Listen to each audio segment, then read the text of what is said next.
My mother was already halfway through a speech that was never supposed to happen when I realized something was wrong. Linda Mercer stood near the dance floor with the microphone in one hand and a champagne flute in the other, smiling toward my younger sister, as if Elise had just pulled someone from a burning building. "I think everyone here should know who really saved this reception," Mom said.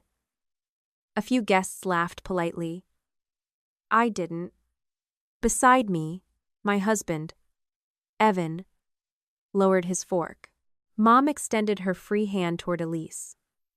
"Your sister stepped in when things started falling apart. She handled the vendors. She solved problems. She made sure tonight still happened." Then my father pushed his chair back and stood. Richard Mercer had spent most of his adult life commanding rooms, and he knew exactly how to make a sentence land. He pointed at me and said, "Dana couldn't handle it. Elise could." For one strange second. The reception went almost silent around me. I could hear silverware touching plates 3 tables away and the faint hum from the speakers behind the DJ. My first reaction wasn't humiliation. It was calculation. My father wasn't joking. My mother wasn't improvising a clumsy compliment. 3 tables beyond them sat Martin Shaw, our company's longtime banker. 2 seats away from him was Grace Holloway, the only outside member of Mercer House Group. Neither of them should have been paying attention to a family speech about wedding logistics. Both of them were. That was when I stopped thinking about the microphone and started thinking about the folder sitting beside our wedding coordinator. Before I tell you what was inside that folder, I want to ask you something.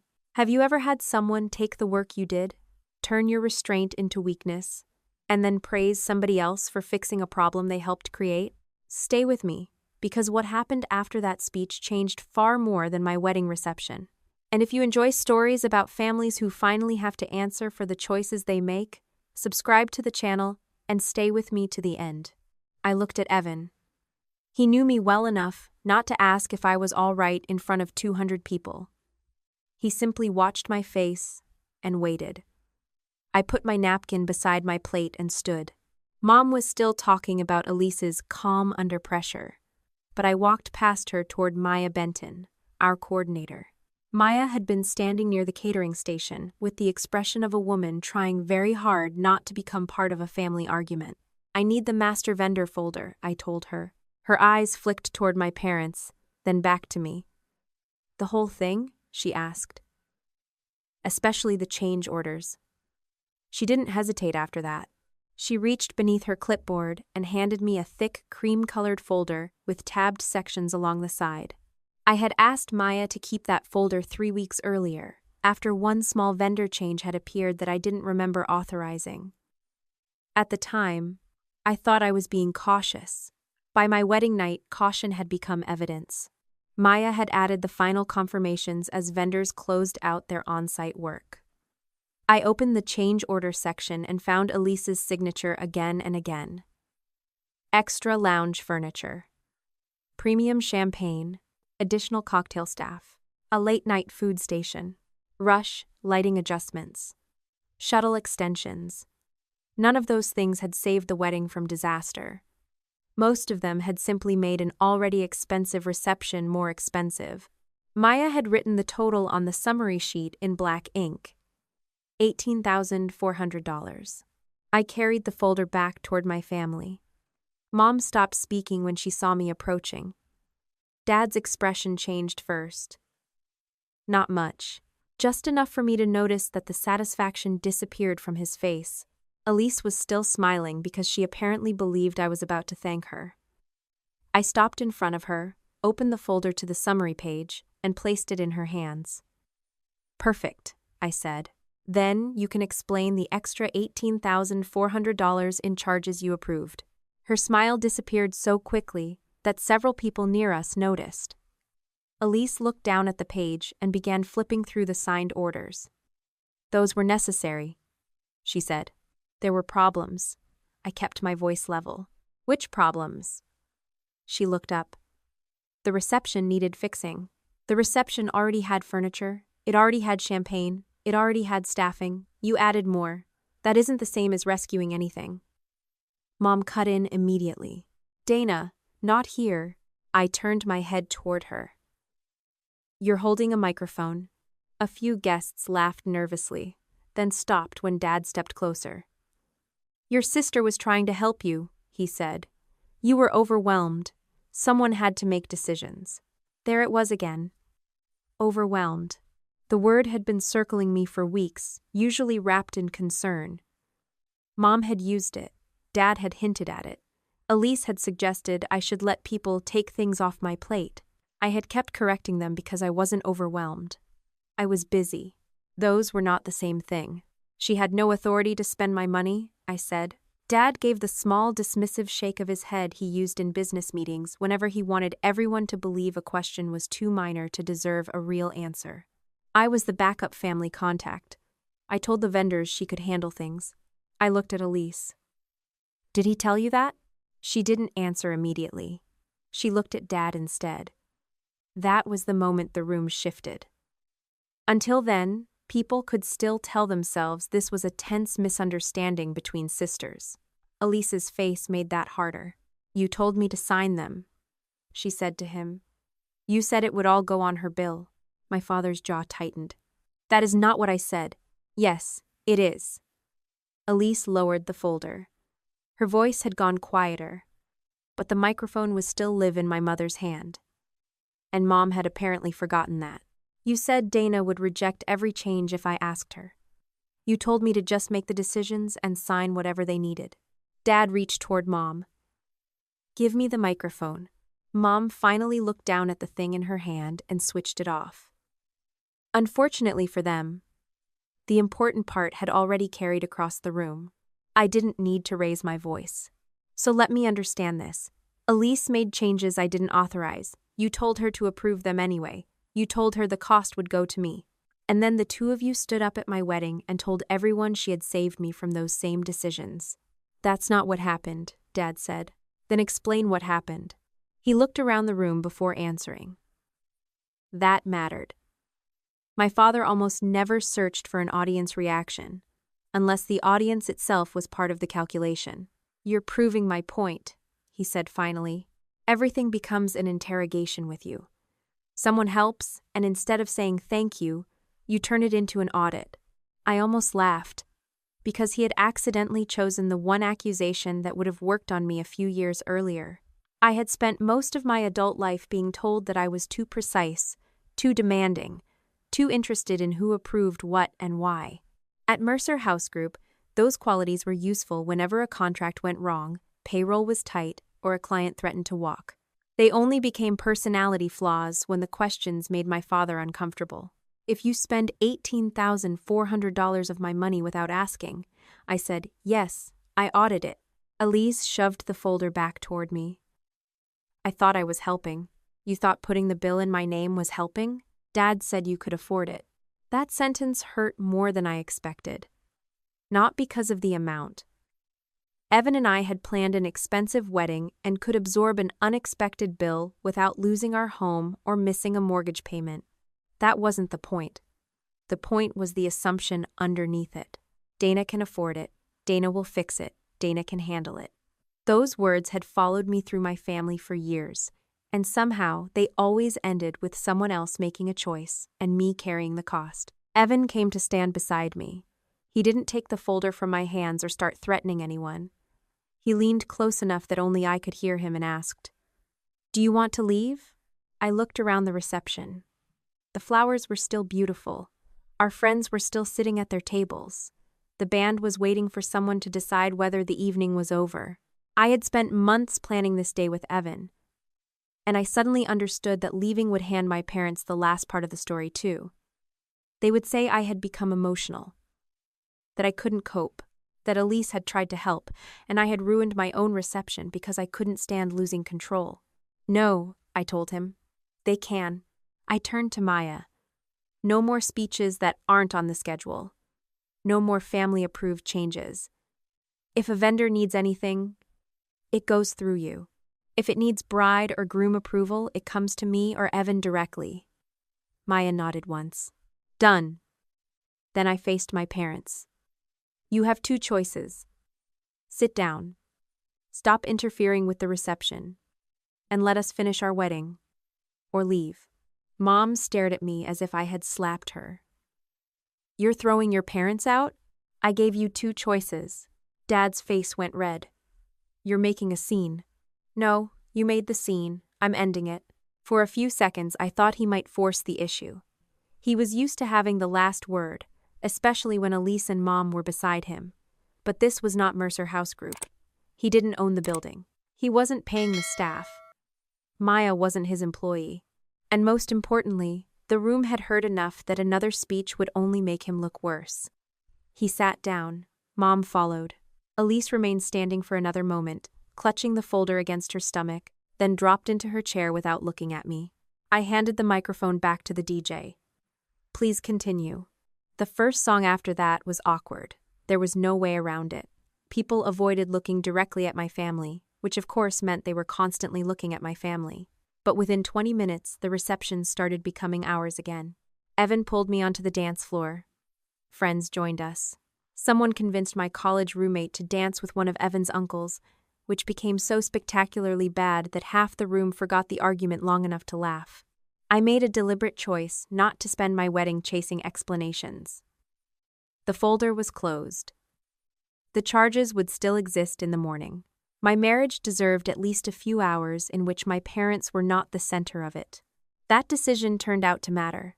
My father had expected me to do one of 2 things: absorb the humiliation quietly or explode and prove his point. I did neither. I documented it and went back to my wedding. At the time, I thought that was the victory. Then Martin Shaw approached me. Martin was in his late 50s, quiet, careful, and almost impossible to surprise. He had worked with Mercer House Group's bank relationship for years. He had watched us finance our second venue and restructure our credit facility before we opened the third. I had known him long enough that I didn't bother with polite small talk when he asked if we could speak. "Is this about tonight?" I asked. "In a way." He glanced toward my father before continuing. "Did Richard ever tell you why he wanted me here?" I frowned. "You're an old family friend." Martin's mouth tightened slightly. "That's how he described it to you?" I looked over at Dad. He was talking to Mom with the rigid posture he used when he was angry but trying to look composed. Grace Holloway sat nearby. She owned 5% of Mercer House Group, a small stake, but she had been with us since we opened our second location. I suddenly remembered that Dad had also been the one who asked me to add her to the guest list. "What did he tell you?" I asked. Martin was careful. "Nothing improper. He said the company was entering a transition period. He said Elise might be taking on more responsibility. He also said tonight would be a good opportunity to see how different people handled pressure when plans changed." My stomach tightened. "He said that before tonight?" "Yes." "How long before?" Martin considered the question. "A few weeks." I looked toward Elise. She was no longer pretending to enjoy herself. Then I looked at my father. For weeks, Dad had been talking about how people handled pressure before there had been any pressure to handle. Grace joined us a moment later. "I'm sorry about what happened," she said. "I wasn't going to involve myself, but after that speech, I think you should know Richard has been talking about leadership succession." I stared at her. "He told me nothing had been decided. I'm sure nothing formal has been." Grace chose her words as carefully as Martin had. "But he asked me in April what I thought the company needed in its next leader." April. My wedding was April 18th. The conversation she was describing had started before my wedding day, before the champagne upgrades, before the furniture changes, before my mother had ever touched that microphone. "What did he say about me?" I asked. Grace hesitated. "He said you were excellent operationally. He also wondered whether, after you got married, you might want a role with a narrower span." I felt the coldest part of the evening settle somewhere under my ribs. "I never told him that." "I assumed you had." "I didn't." Grace's expression changed. Behind her, my father looked up and saw the 3 of us together. For the first time that night, he didn't look angry. He looked worried. That was the moment I finally understood the $18,400 wasn't the real problem. The unauthorized charges were evidence of something ugly But they weren't the reason my father had wanted Martin and Grace sitting 10 yards away when he told a room full of people that I couldn't handle my own wedding. He hadn't simply been praising my sister, he had been presenting her. And whether he admitted it or not, he had been presenting me too, just in a very different role. I went back to Evan before my father could cross the room. I didn't confront him again that night. I had learned something from running operations for more than a decade. When someone has finally made a mistake big enough to expose the shape of their plan, the worst thing you can do is interrupt them before you know how much they've already revealed. So I danced with my husband. I cut our cake, I hugged our friends goodbye, and when Maya handed me the vendor folder at the end of the night, I took it home. At that point, I still thought I was carrying proof that my father had meddled with my wedding. I had no idea I was carrying the first piece of evidence in a fight over the company I had spent more than 10 years helping him build. 3 weeks before my wedding, I was standing in the service corridor at the foundry house with a broken refrigeration unit, 200 miniature lemon tarts waiting to be plated, and a banquet manager who kept apologizing instead of answering my questions. That was the sort of problem I understood. Machines failed, deliveries ran late, employees made mistakes. If you knew what had gone wrong, you could usually work backward from the consequence and find a solution. I checked the temperature log, called our maintenance company, moved the pastry trays into the backup walk-in, and had the kitchen redistribute the prepared food before anything spoiled. It took 12 minutes.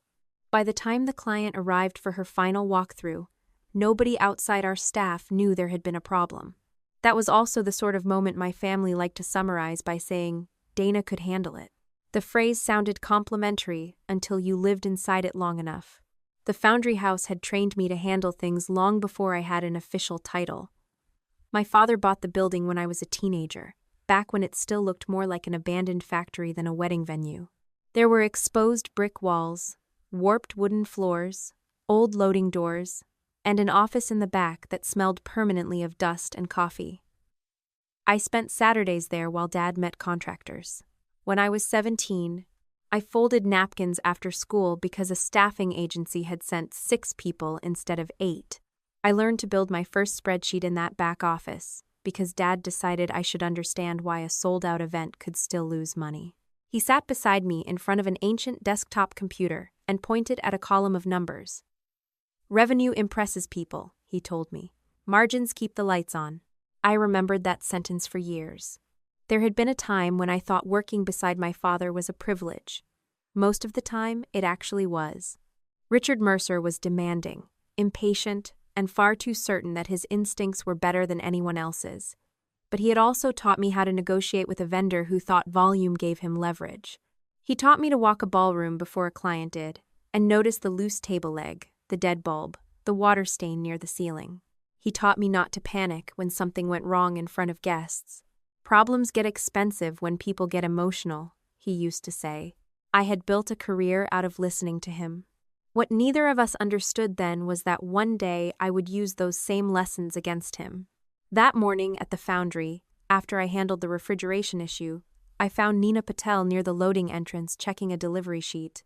Nina managed operations at our second venue and had been with us long enough to tell me when I was being difficult without worrying I would punish her for it. She looked at the maintenance ticket in my hand, then toward the banquet manager I had just rescued.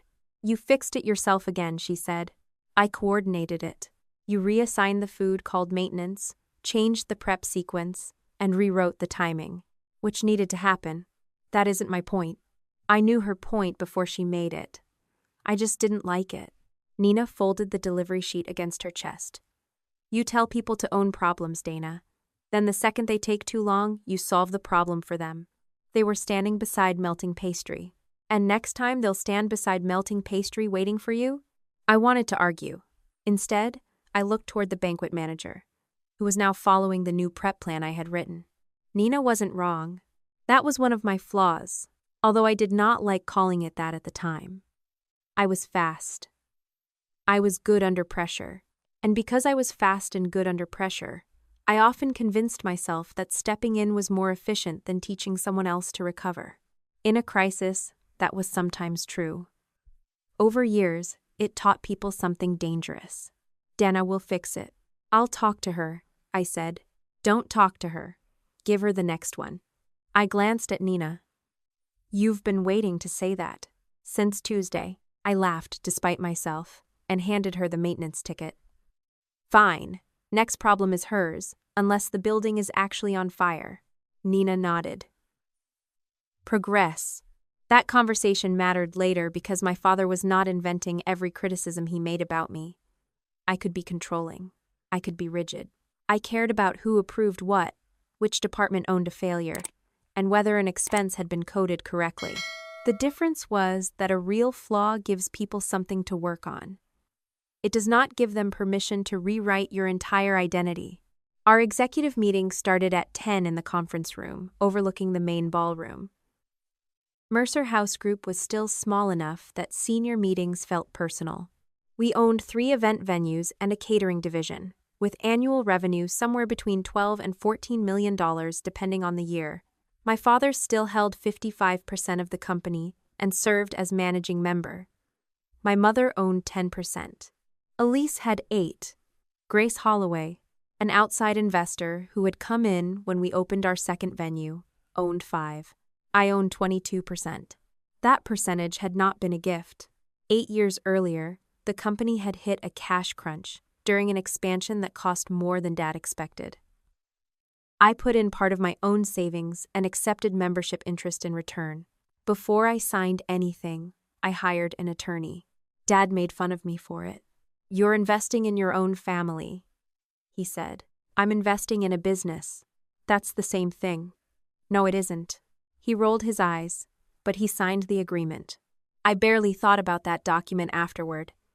It protected my membership interest and my executive role, which was enough for me at the time. I remember Dad laughing when I insisted every promise be written down. You always need everything in writing. Yes, one day you're going to learn that not everything runs on paperwork. I remember smiling at him. Not everything. Just the things people later pretend they never promised. He had laughed then. 8 years later, neither of us found that sentence funny. At the meeting that morning, though, there was nothing openly hostile. Dad was discussing projected bookings, Nina presented an operations update, and Elise was there to pitch a new partnership with a regional luxury travel company. Branding and client relationships were Elise's strongest areas, and I have never pretended otherwise. She understood presentation instinctively. She knew which local influencers mattered, which charity boards could introduce us to wealthy clients, and how to make an event look effortless, even when 70 people had worked behind the scenes to create that effect. Her proposal was good. When she finished, I said so. The cross-promotion makes sense, I told her.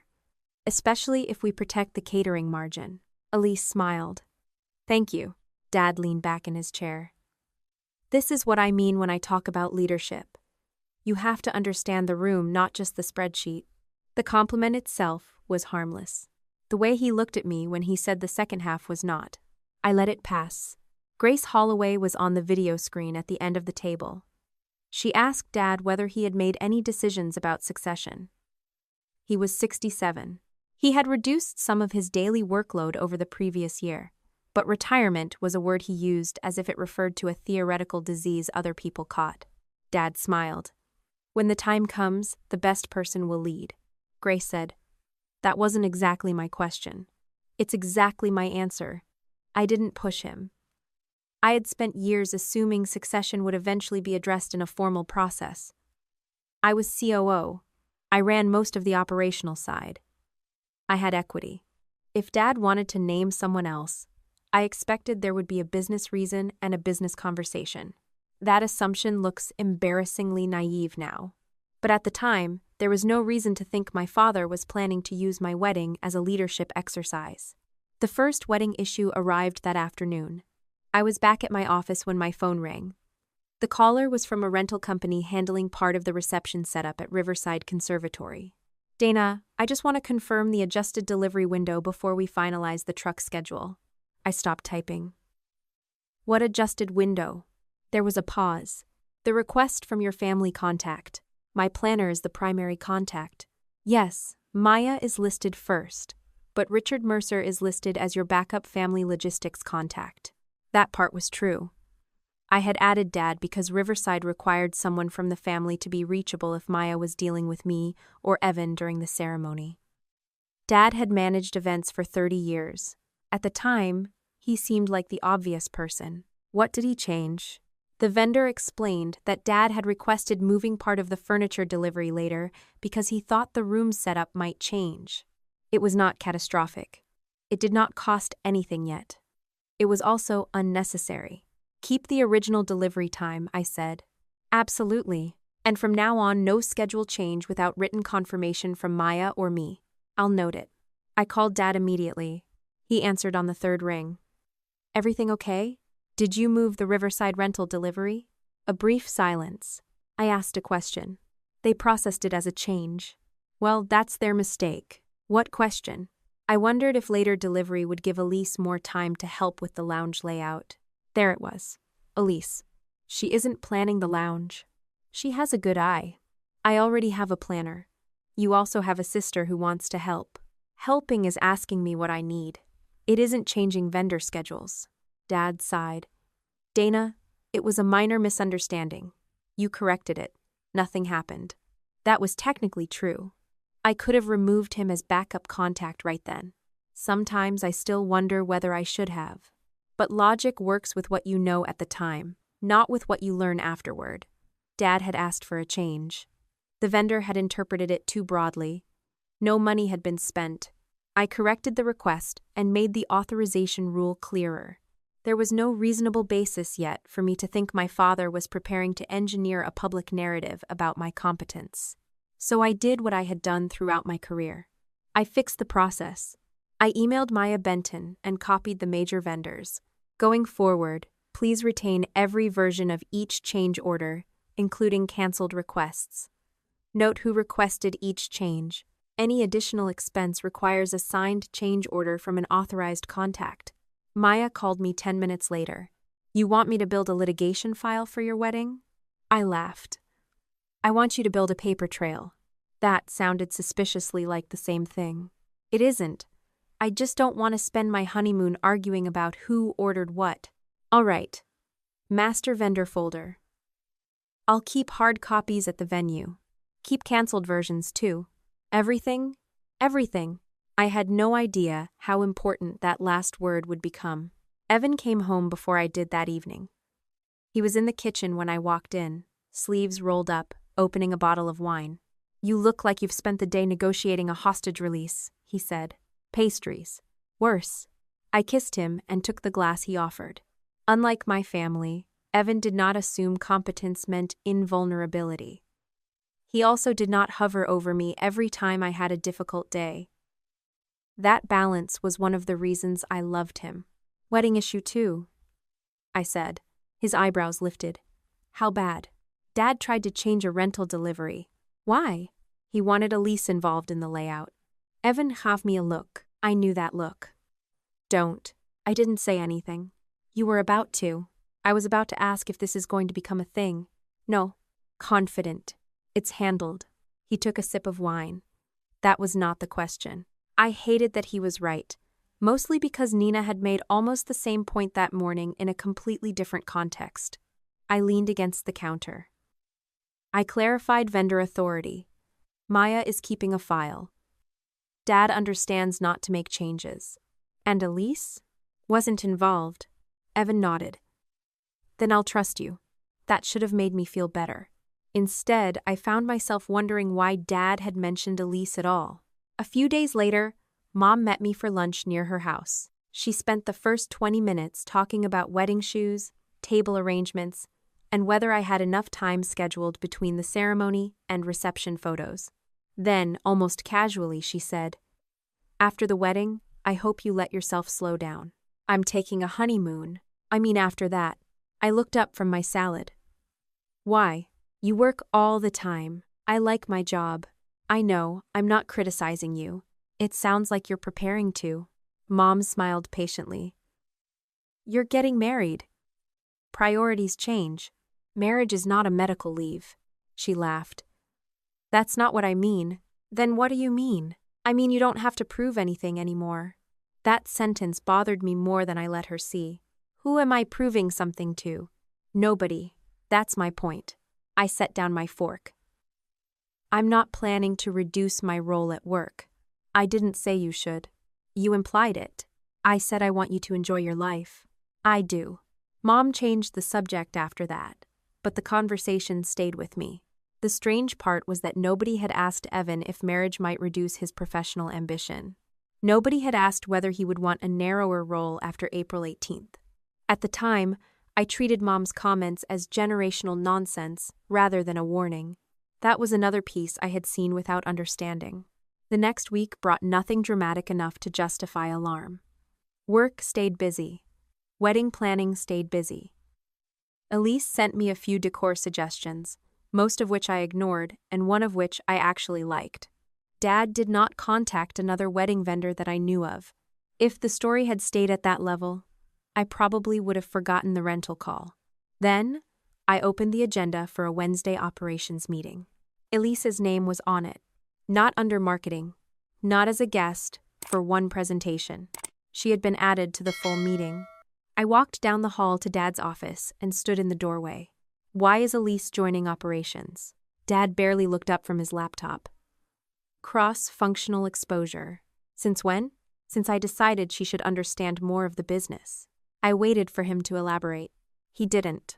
Is there a reason? There's always a reason to understand your own company. That isn't an answer. Now he looked at me. There was no anger in his face. No guilt. Just that familiar expression he used when he thought I was asking a question he had already decided did not deserve one. You worry too much about lines on an organization chart, he said. Maybe let people grow. I could have challenged him harder. Instead, I looked back toward the conference room and saw Elise setting down her laptop in a seat that had never belonged to her before. At the time, I told myself Dad was broadening her experience. Looking back, that was true. I just hadn't understood what he was preparing her to replace. Elise's first full operations meeting lasted 90 minutes, and for most of it, she behaved exactly the way I would have wanted her to if I had believed Dad's explanation. She listened. She asked sensible questions. She did not interrupt Nina when she reviewed staffing projections or try to turn an operations discussion into a branding presentation. When we moved to the relaunch of our second venue, Elise even caught something useful in the client-facing plan that the rest of us had missed. The reopening campaign leaned too heavily on the building itself and not enough on the experience we were trying to sell. She suggested a partnership package built around weekend stays, local restaurants, and private transportation, rather than treating the venue like an isolated destination. It was a good idea. I said so. What bothered me happened after the meeting, when Dad stopped two department heads near the door and said, "That's why I wanted Elise in here. She sees the whole picture. She may have just turned this relaunch around." I was still standing close enough to hear him. The relaunch had taken 4 months. Nina had rebuilt the staffing model after our original plan proved too expensive. I had renegotiated the catering contract, cut an equipment package that would never have paid for itself, and pushed the reopening date back 3 weeks because the first construction schedule was fantasy. Elise had made one strong suggestion in her first meeting, calling that turning the relaunch around was not praise. It was rewriting sequence. I walked over before the two department heads left. "The partnership idea is Elise's," I said. "It's good, and we should use it." The relaunch itself was already back on budget and schedule before today. Dad gave me a look that was half amusement and half irritation. "Do you hear yourself?" "Yes. You always have to audit the credit. I prefer accurate credit." Elise closed her laptop. "I didn't ask him to say that." "I know." Dad smiled as if I had confirmed something for him. "That right there is what I mean. Somebody brings energy into a room, and instead of letting them have a moment, you need footnotes." I could feel the department heads trying to disappear without appearing to leave too quickly. I stepped aside so they could go. "If you want to compliment Elise, compliment her. You don't have to erase 4 months of other people's work to do it." "Erase?" Dad repeated. "That's dramatic."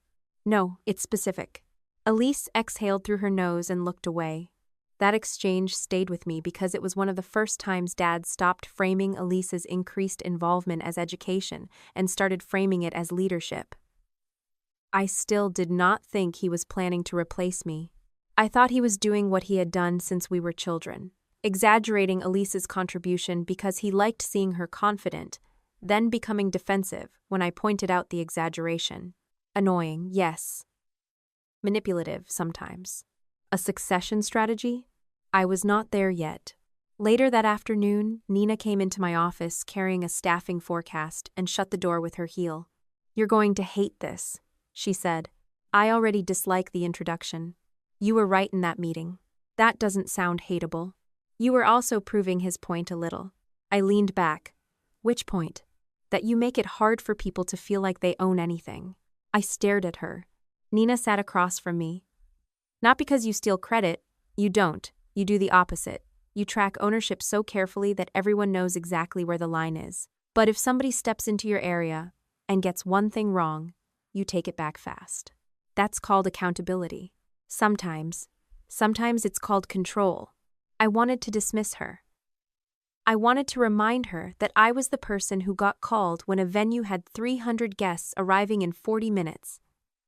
And somebody discovered the seating chart was based on an old floor plan. I wanted to tell her that the reason our margins had improved was because I stopped treating vague responsibility like a management philosophy. But Nina was not my father. She had nothing to gain by flattering Elise or making me doubt myself. "So what are you saying?" I asked. "I'm saying Richard is wrong to turn every criticism of you into an argument for Elise. But if you want people to grow, you have to let them make decisions before they can make them perfectly." I looked down at the staffing forecast. A week earlier, one of our assistant managers had proposed changing the banquet setup sequence for large events. I had read his draft, seen 2 problems, and rewritten half of it myself before sending it back. Nina had noticed. "I could have sent comments," I said. "You could have asked him to fix it. He would have taken twice as long, and learned something." I rubbed my thumb along the edge of the paper. "You've all decided to improve me before my wedding." Nina smiled. "We're running out of time." I laughed, but I also changed something. The next day, when the assistant manager brought me another revised process and I saw an obvious flaw in the labor timing, I did not fix it. I asked him what would happen if the previous event ran 30 minutes late and waited while he found the answer himself. It took longer. It was also better for him. That mattered to me later. My father's accusations worked as well as they did because he did not invent them from nothing. I could be controlling. I did trust my own judgment too quickly. I did sometimes confuse speed with leadership. But a flaw is not the same thing as a verdict. Dad would eventually take one real weakness and stretch it until it became a justification for things I had never agreed to. At the time, though, I was more concerned about getting through the last 2 weeks before the wedding without turning into the kind of person who corrected the florist's ribbon width at midnight. Mom called that Friday and asked me to stop by her house after work. She said she had something for me. I assumed it was jewelry or one of the sentimental family items mothers bring out before weddings. Instead, she had made tea, put out cookies I had liked as a child, and arranged a stack of old photographs on the dining table. There was one of me at 12, in a too large Foundry House apron, standing on a chair to reach the center of a banquet table. Another showed me at 17 in Dad's old office, with a calculator and a yellow legal pad. Mom smiled when I picked it up. "You were always so serious." I was calculating labor percentages. "You were 17. Exactly, high stakes." She laughed. For a while it felt easy. That was what made what happened later hurt. We talked about the wedding, and I admitted I was tired. Not exhausted, not collapsing. Just tired in the normal way someone gets tired when work is busy and 200 people are about to watch her make a permanent life decision. Mom asked if I was nervous. About marrying Evan? No. The wedding. I leaned back in my chair. "I'm tired of making decisions." She smiled. "You?" "Yes, May. That might be a first. I've decided everything from napkin texture to shuttle timing. I don't want anybody asking me where Uncle Peter is supposed to sit while I'm standing in a wedding dress. That's why you have Maya. I know. I looked at the photographs again. For once, I just want to be the bride. Mom reached across the table and touched my hand. You should be. It was such a simple moment that I trusted it. I did not mean I wanted to stop being COO. I did not mean I wanted a smaller life. I did not mean marriage had changed my priorities, or that work had become too much. I meant that on April 18th, for a few hours, I did not want to be the person everybody called when the shuttle was late. Mom knew that, or she should have. 3 days later, I was walking past Dad's office when I heard him say my name. His door was partly open. I was not eavesdropping. I stopped because he was speaking loudly enough that I could hear him from the hall. Dana's carrying too much, he said. Even she admits she can't keep doing everything. I stepped into the doorway. Dad was on the phone.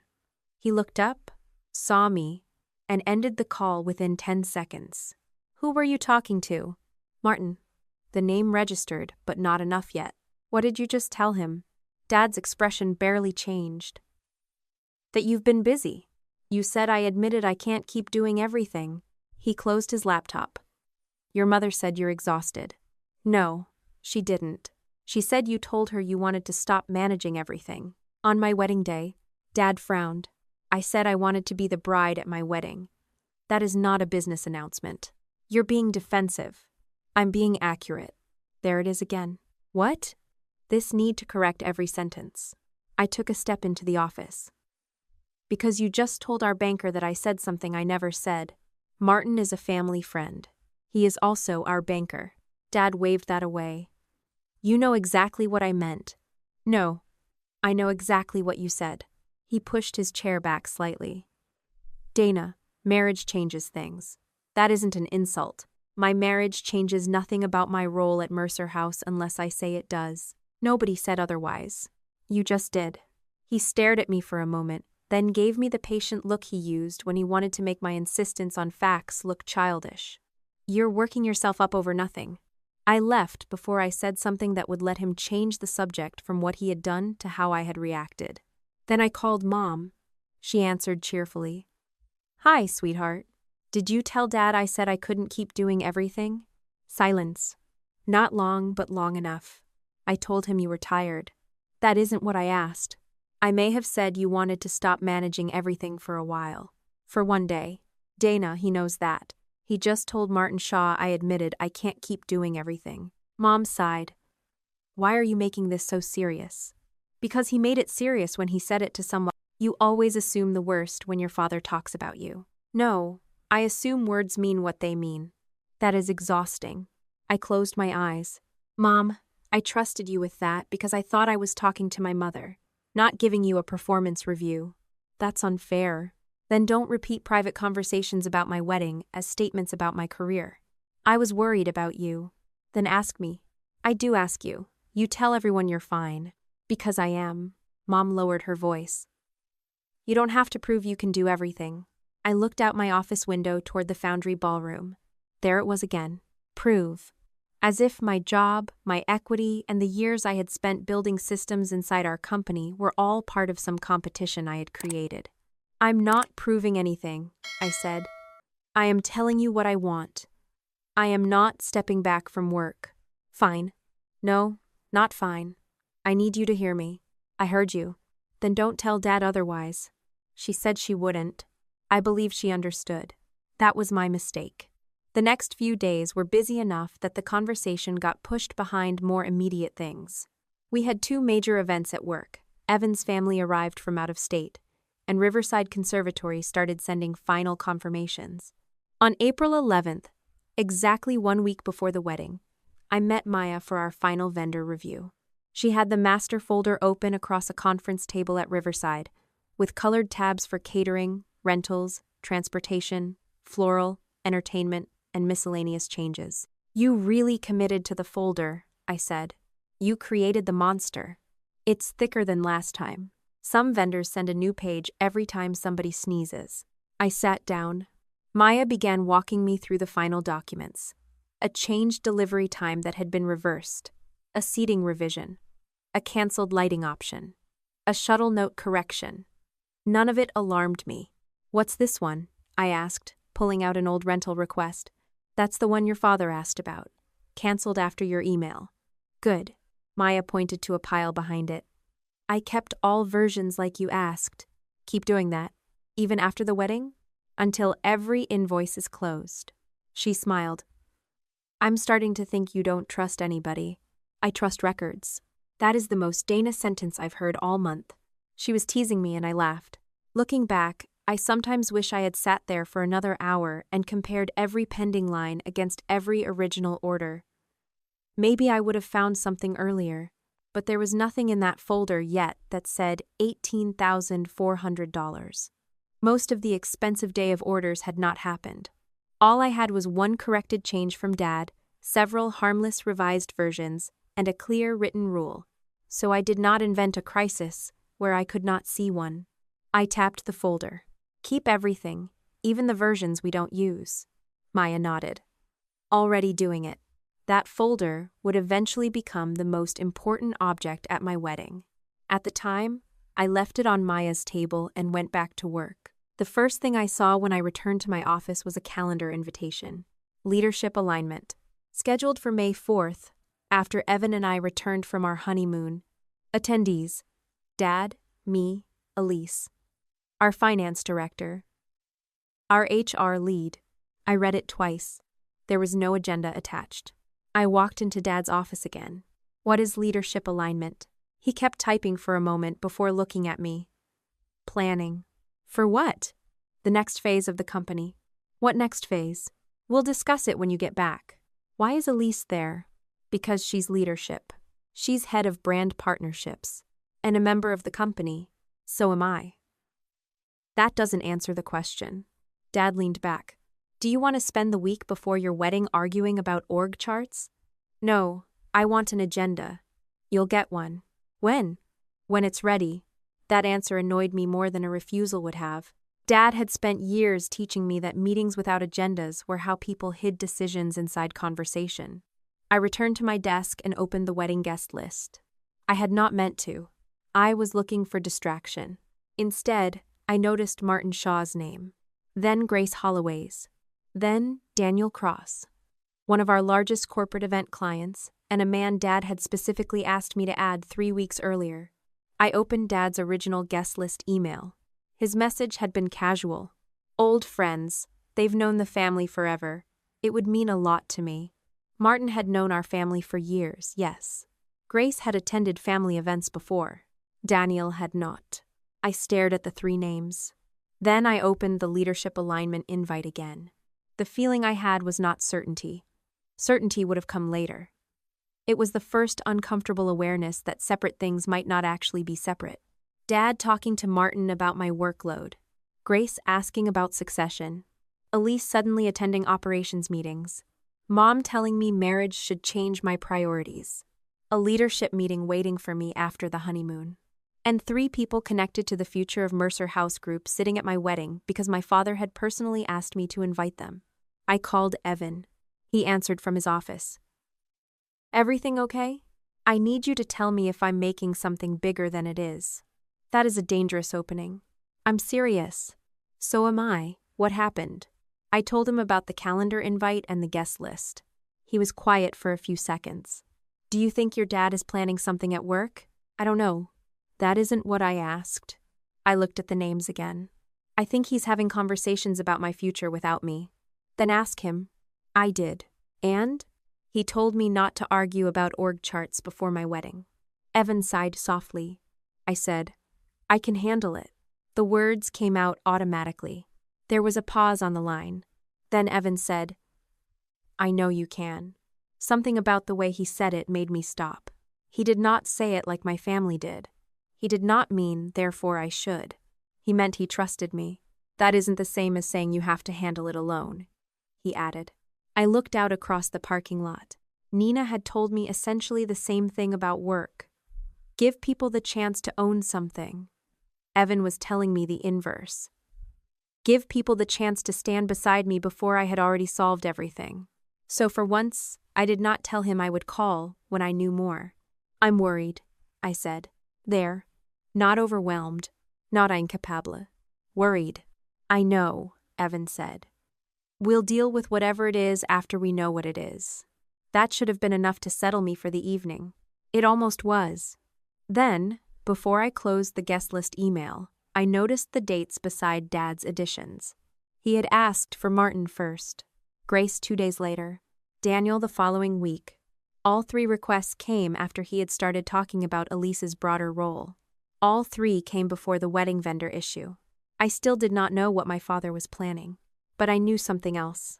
The people he wanted watching us on April 18th were not random family friends. They were people whose opinions mattered to the future of his company. The morning of my wedding began with rain tapping against the hotel windows hard enough to make everyone check the forecast twice. It was April in Connecticut, which meant the weather had the manners of a guest who had been invited but still wanted attention. By 7, the rain had softened to a gray mist. By 9, the florist was inside Riverside Conservatory. The tables were being dressed, and Maya had already texted me 3 times to say everything was on schedule. That was exactly what I wanted to hear. I had spent weeks making sure the day could function without me managing it minute by minute. Maya was the primary vendor contact. Dad was listed only as a backup family logistics contact in case Maya was tied up with the ceremony and somebody needed a family answer quickly. In my mind, that was a narrow role. He had decades of event experience, knew what counted as a real emergency, and had already been told not to change anything without documentation.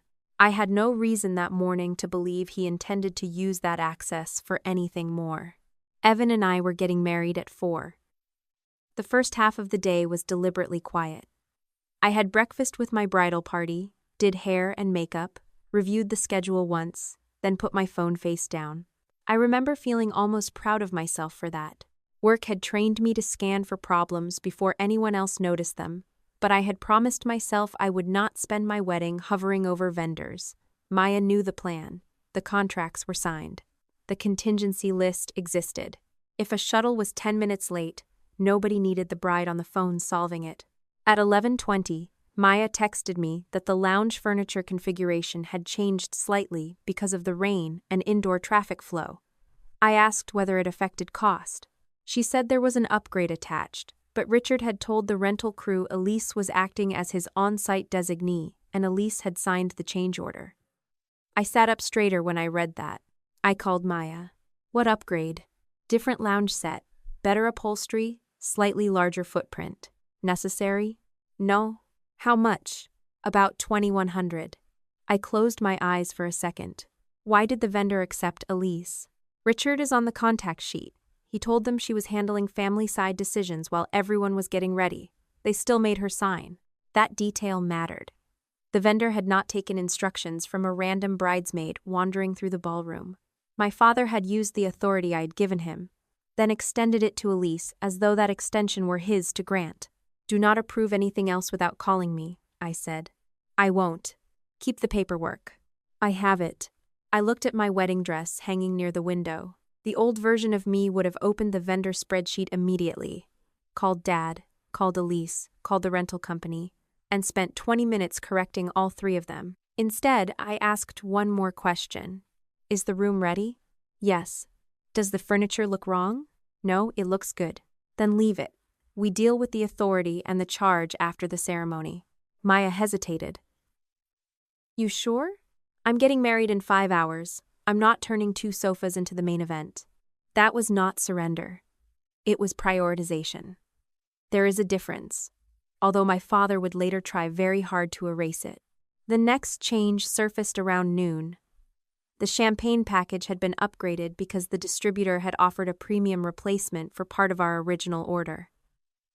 Elise signed. Extra cost, just over $3,000. Then additional cocktail staff. Then a late-night food station. Each one came to me through Maya after the decision had already been made. By the 3rd call, I asked, "Are these actual problems?" "No." "Any of them prevent the wedding from happening?" "No." "Then why are they being treated like emergencies?" Maya lowered her voice. "Your father keeps telling people he doesn't want anyone bothering you." I almost laughed. "He's bothering me by spending money so nobody has to bother me." I'm aware of the irony. Tell every vendor the same thing. No more additions without you or me. I already did. That should have stopped it completely. It mostly did.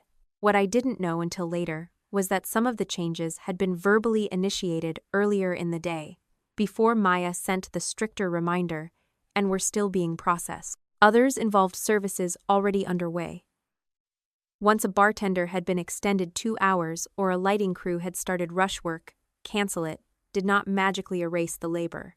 The contracts were not identical either. Some required authorized written approval. Others allowed on-site modifications through the listed contact. That was why the final bill later became a dispute instead of a simple deletion. At the time, none of that was what bothered me most. What bothered me was how often Elise's name appeared. At 1:30, one of my bridesmaids came back from the ballroom and said, "Your sister is everywhere." I looked up while my makeup artist was fixing one corner of my eyeliner. What does that mean? She's talking to the lighting people, the catering captain, the shuttle guy. Your mom keeps telling everyone how lucky you are that Elise is taking care of things. I felt something cold settle under the irritation. Did my mother say that? Twice while I was down there. I stared at myself in the mirror. That was the first moment the pattern from work brushed directly against the wedding. Dana does the preparation. Elise appears near the visible finish. Dad narrates the result. Still, I did not know enough to call it deliberate. I told my bridesmaid, "If anyone asks you to approve anything, send them to Maya." Then I let the makeup artist finish. The ceremony began on time.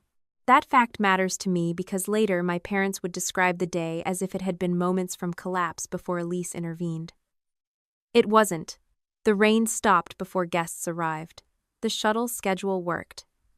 The musicians were in place. The flowers were correct. Evan was standing at the end of the aisle, looking so calm that I laughed when I saw him. Nothing about the ceremony needed rescuing. When I walked toward him, I was not thinking about champagne brands or extra staff. I was thinking that I had made one very good decision in a month full of other people trying to make decisions around me. I married Evan. For almost an hour afterward, the day belonged to us. We took photographs under the glass roof while the sky brightened. We ate appetizers we had actually chosen. One of Evan's nephews spilled juice on his shirt 5 minutes before family pictures, and nobody died. My father hugged me after the ceremony and said I looked beautiful.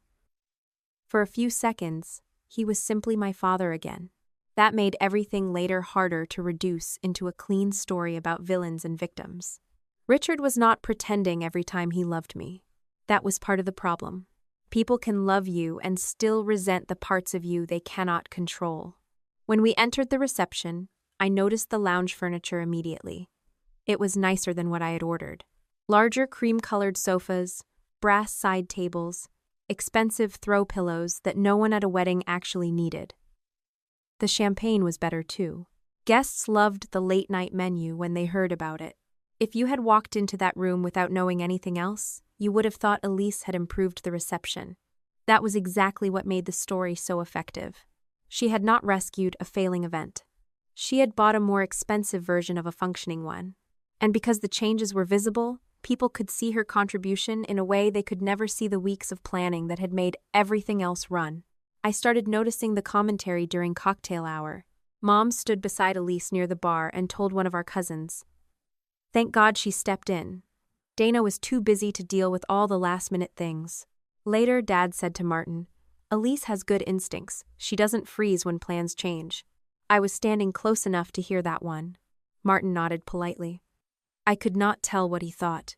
At another point, Grace Holloway asked Elise about the lighting change, and Dad answered before Elise could. She saw what the room needed. I looked around. The lighting had not been wrong. It had been different. That distinction was beginning to matter. I walked over to Dad. "Can I talk to you?" He smiled as if nothing were wrong. "Of course." I moved him a few feet away from the guests. "What exactly are you telling people?" His smile faded slightly. "About what?" Elise stepping in. "She did. She approved upgrades. She made decisions. Those are not the same as saving the wedding." Dad looked toward the ballroom. "Does it matter? Everything looks beautiful." "Yes." "Why?" "Because people are being told there was a problem. There were changes. There are changes at every wedding. He shrugged. Then why are you bothered? Because he wanted me bothered. I saw that too late. If I argued hard enough, he could point to the argument as proof I could not let anyone else contribute. If I said nothing, the narrative stayed intact. So I chose a third option. I'm asking you once. Stop describing the reception as something Elise had to rescue. Dad gave me that tired smile. Dana, it's your wedding. Enjoy it. That sentence told me the conversation was over, but not because I had accepted his answer. I walked back to Evan. He had watched the exchange from across the room. What happened? My father is telling people Elise fixed things that weren't broken. Do you want me to say something? No. He waited. I want to know why. That was the first time I framed it that way. Not what. Why? Dinner started. The speeches we had actually scheduled went well. Evan's best friend made fun of his college haircut. My maid of honor talked about the first time she knew Evan was permanent because I let him reorganize one shelf in my kitchen without correcting him. Then Mom stood. She was not on the speech schedule. I saw Maya take one step toward the DJ. But Mom already had the microphone. Just one quick thing, she said. Dad did not look surprised.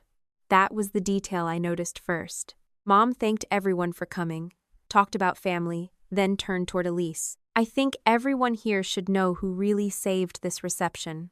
The room quieted. My fork stopped halfway to my plate. Mom continued.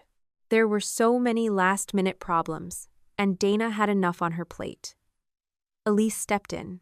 She handled the vendors, solved the issues, and made sure everything still happened the way it should. I looked at Evan. He lowered his fork. Then Dad stood. Richard Mercer knew how to project without a microphone. He had spent 30 years addressing rooms full of employees, lenders, clients, and investors. He pointed toward me. Dana couldn't handle it, he said. Elise could. That was when the day changed. Not because I believed him. Because I saw who was listening. Martin, Grace, Daniel Cross. The same names from the guest list. For weeks, Dad had been placing Elise beside visible decisions. Now he was giving those decisions a story. I stood. Mom was still speaking, but I walked past her toward Maya.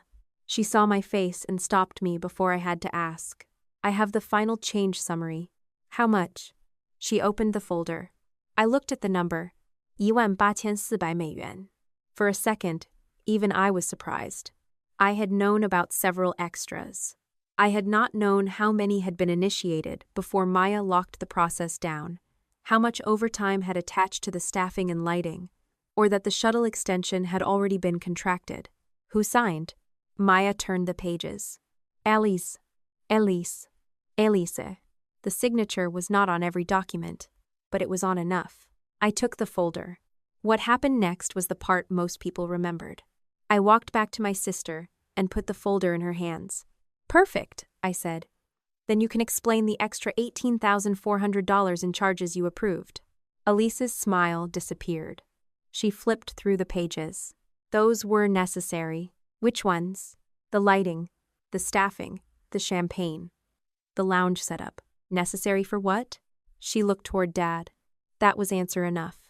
Dad stepped in. Dana, not now. I turned to him. You just announced to the room that I couldn't handle my own wedding. Now is exactly when. Mom lowered the microphone slightly. Elise said, I was trying to help. You signed $18,400 in changes. Dad told me to. The room shifted. She must have realized what she had said because her expression changed immediately. Dad did too. Elise. But she was already looking at him. You told me to sign them. You said it would all go on her bill. Dad's jaw tightened. That is not what I said.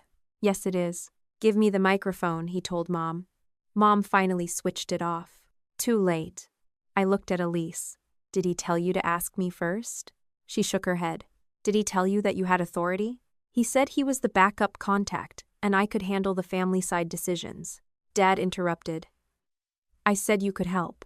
You told me not to run every little thing past Dana because she'd say no. Several people close enough to hear looked at me. That sentence would matter later. At the time, I only understood one part of it. My father had not accidentally let Elise overstep. He had encouraged her to. Dad turned back to me. You were in hair and makeup, then photos, then the ceremony.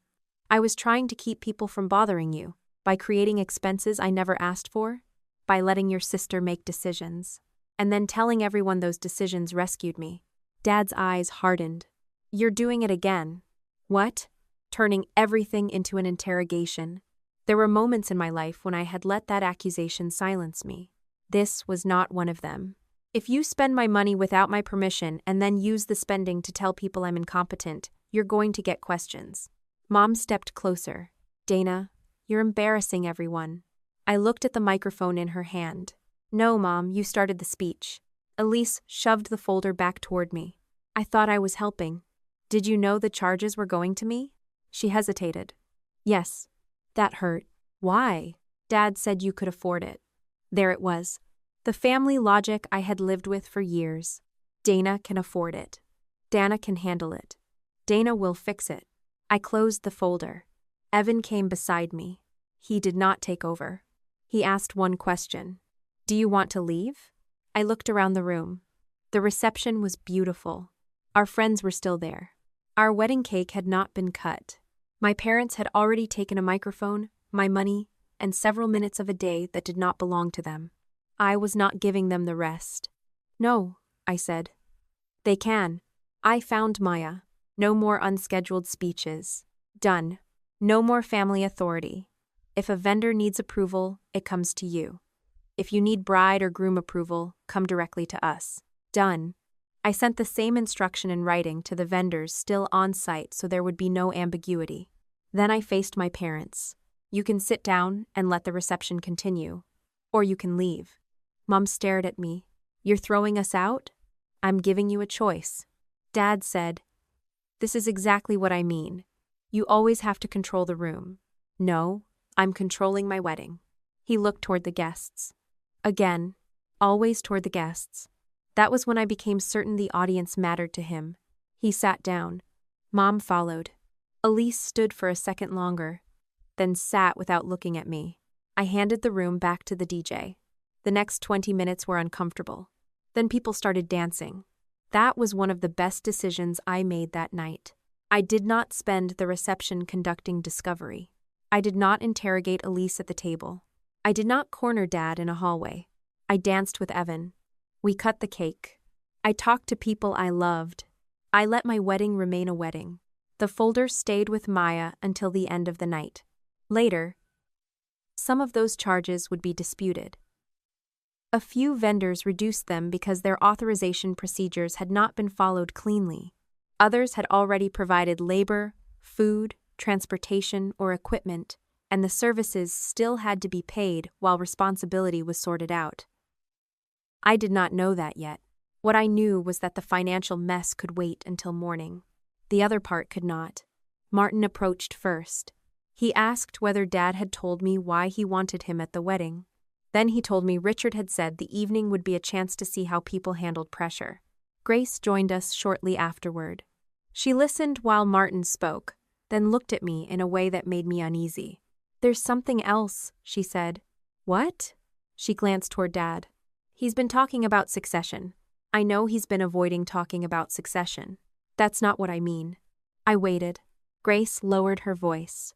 He asked me in April what I thought Mercer House needed in its next leader. April when? Early April. My wedding was April 18th. I felt the timing click against everything else. The operations meeting. The guest list. Mom's comments about marriage. Dad telling Martin I could not keep carrying everything. Elise suddenly being praised for seeing the whole picture.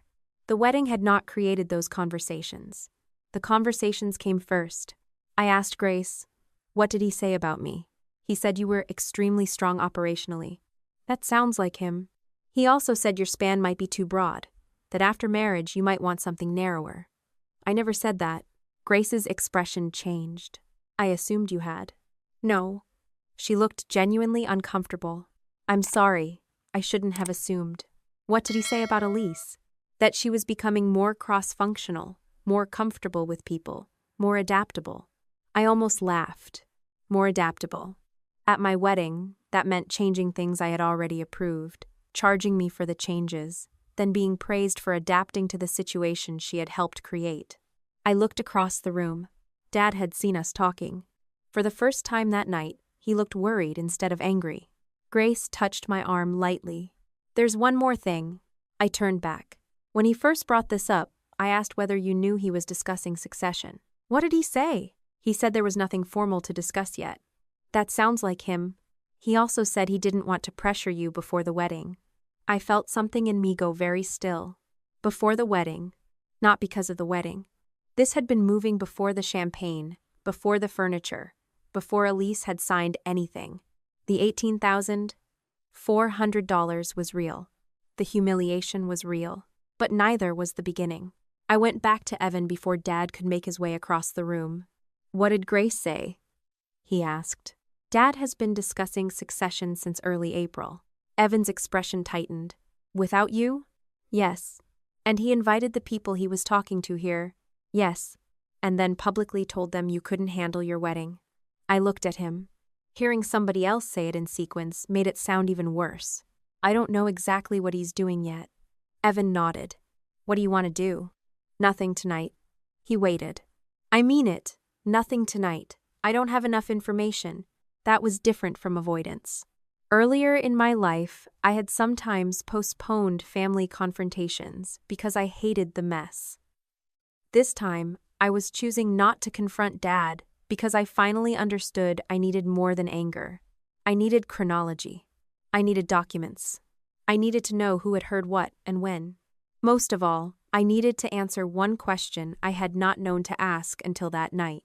Why did my father need people to believe I was failing? I danced with my husband until the reception ended. When Maya handed me the folder, I took it. Dad did not try to stop me. He knew the papers were mine. What he did not know was that I had spent more than a decade learning exactly what to do when somebody's story and the paperwork told two different versions of the same event. I did not understand the whole plan yet, but by the time Evan and I left Riverside Conservatory, I knew one thing with absolute certainty. My wedding had not been the beginning of whatever my father was doing. It had been the demonstration. Evan and I came home from our honeymoon on a Wednesday night, 12 days after the reception. We had gone to Street Lucia because I wanted somewhere warm enough that nobody could accidentally turn a venue problem into my responsibility. For most of the trip, it worked. I swam, slept late, read a novel that had nothing to do with profit margins, and managed to go almost 48 hours without checking a work email. The wedding did not disappear from my mind, but distance changed it. At Riverside, everything had been immediate. My mother holding the microphone, Elise's signatures, my father telling a room full of people that I couldn't handle my own wedding. On the island, the anger settled into something more useful. Questions. Why had Dad been discussing succession before the wedding? Why had he invited Martin, Grace, and Daniel?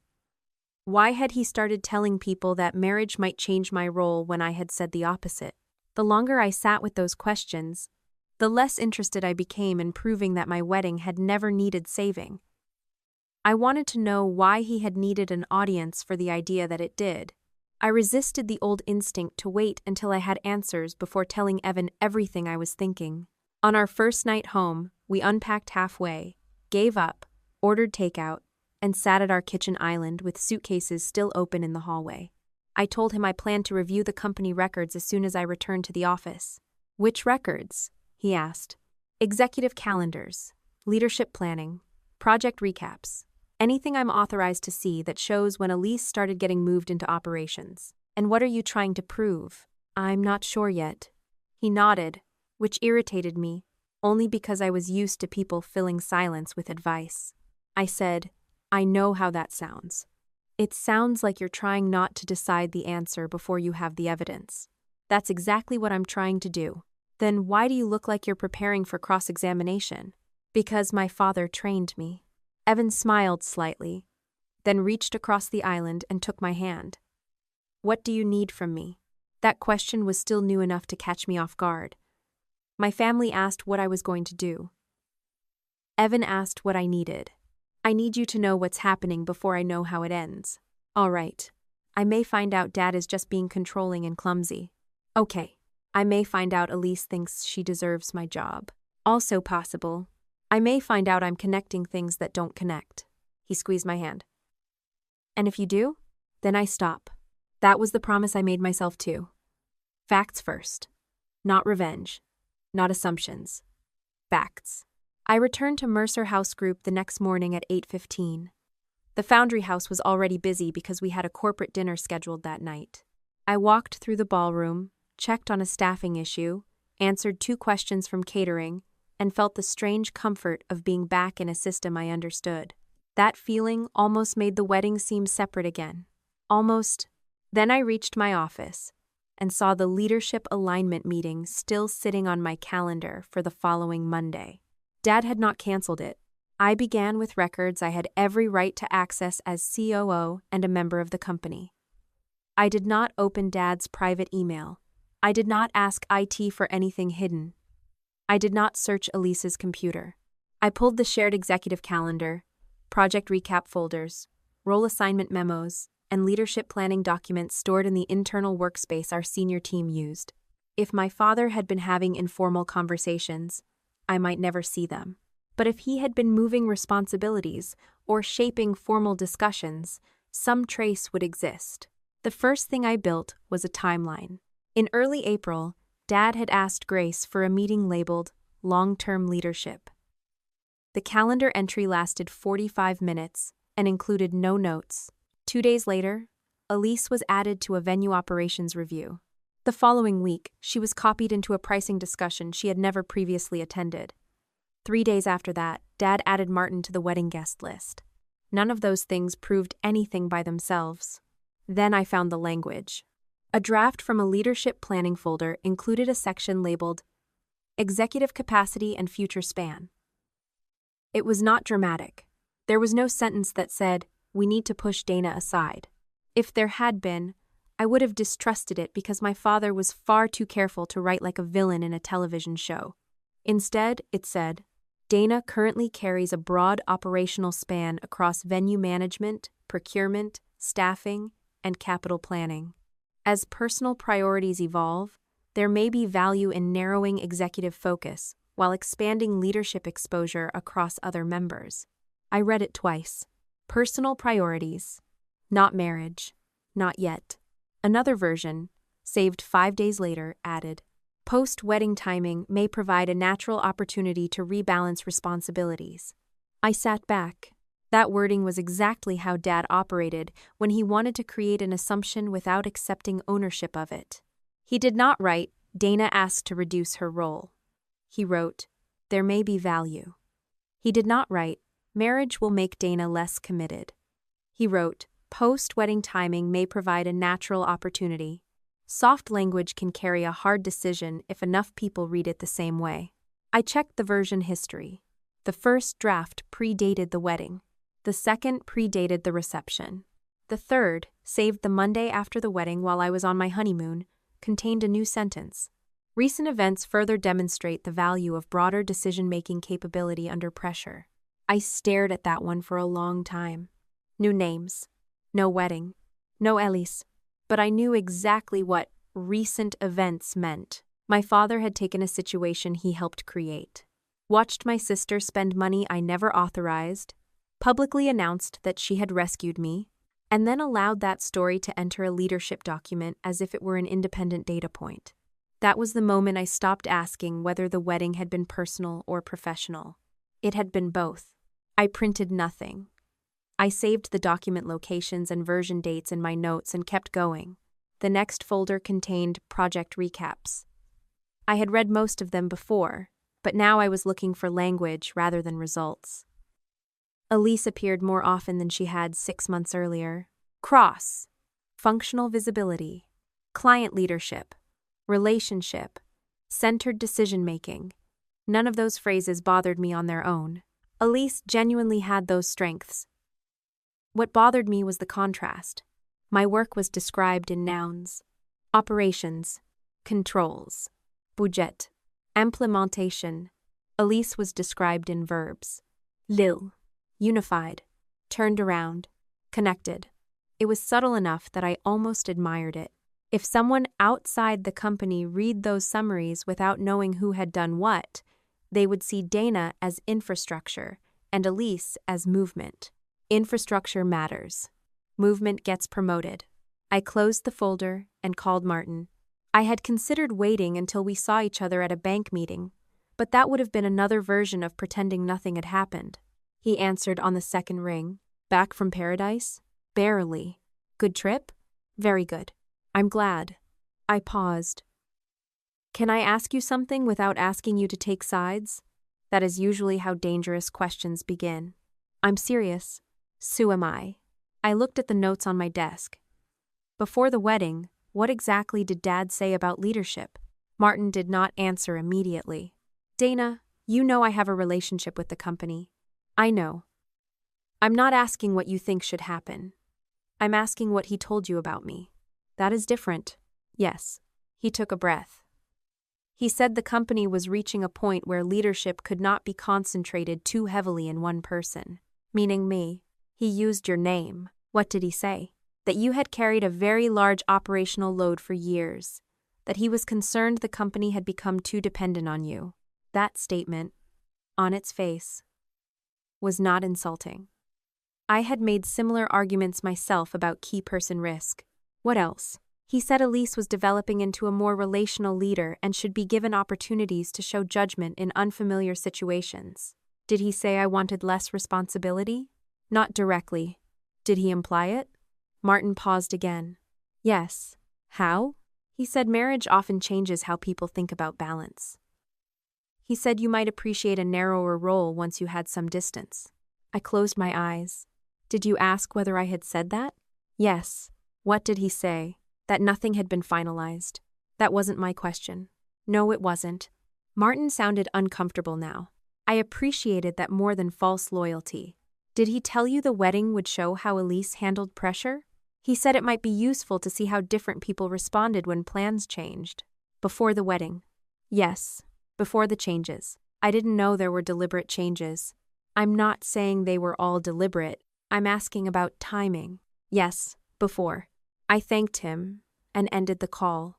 That distinction mattered. Martin had not witnessed a conspiracy. He had heard Dad construct a leadership frame. He had gone to my wedding thinking he was attending as an old business friend.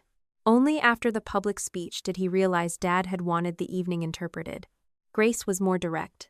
She agreed to meet me for coffee away from the office because she did not want a family dispute spilling into a formal member meeting. She arrived with no documents and made that clear immediately. I'm not giving you confidential conversations, she said. I'm not asking. What are you asking? When Dad first approached you about succession? April 3rd. The precision made me look up. You remember the date? I checked my calendar after the wedding. What did he say? Grace stirred her coffee without drinking it. He asked what I thought the company needed over the next 5 years. I said stronger governance, deeper management beneath you, and a clear capital plan. Did he ask about Elise? Eventually. What did he say? That you were exceptional in operations but could become too focused on control. That Elise had stronger relationship instincts. I nodded. Fair enough. Grace's eyebrows lifted. What? You're not arguing. Elise is better at some relationship work than I am. That doesn't make the rest true. Grace looked relieved. I asked, did he say I wanted to step back?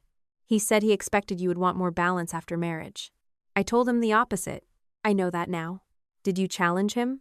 I asked whether he had discussed succession with you. What did he say?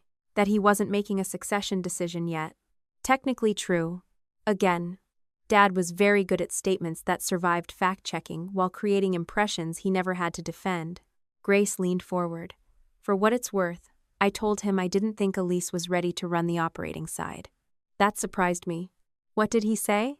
That leadership is more than operations. Also technically true. Grace gave me a tired smile. You two are more alike than either of you enjoys admitting. I hated how often people said that. She continued. He also said the company needed to stop being built around one person. Meaning me. Yes. Did he mention the capital plan? Her expression changed slightly. He mentioned it indirectly. How? He said the next leader needed to understand legacy, not just optimization. I almost smiled. There it was. Legacy. In my family, that word usually appeared when numbers became inconvenient. What did you think he meant? I thought he was talking about branding. The foundry. Keeping the Mercer identity. At the time, yes. And now? Grace held my gaze. Now I think you should look at what happened immediately before he started asking me these questions. That was exactly what I had already begun doing. The first succession conversation I could document outside the family was April 3rd. My capital plan presentation had been March 31st. 3 days later, Dad had started testing his succession narrative with someone whose opinion mattered beyond our family. My capital plan presentation had been March 31st. 3 days. I went back to the office and pulled the March deck. The plan itself was not controversial by corporate standards. 2 of our venues needed major improvements over the next 18 months. One roof section at the 3rd property had reached the point where patchwork was becoming more expensive than replacement.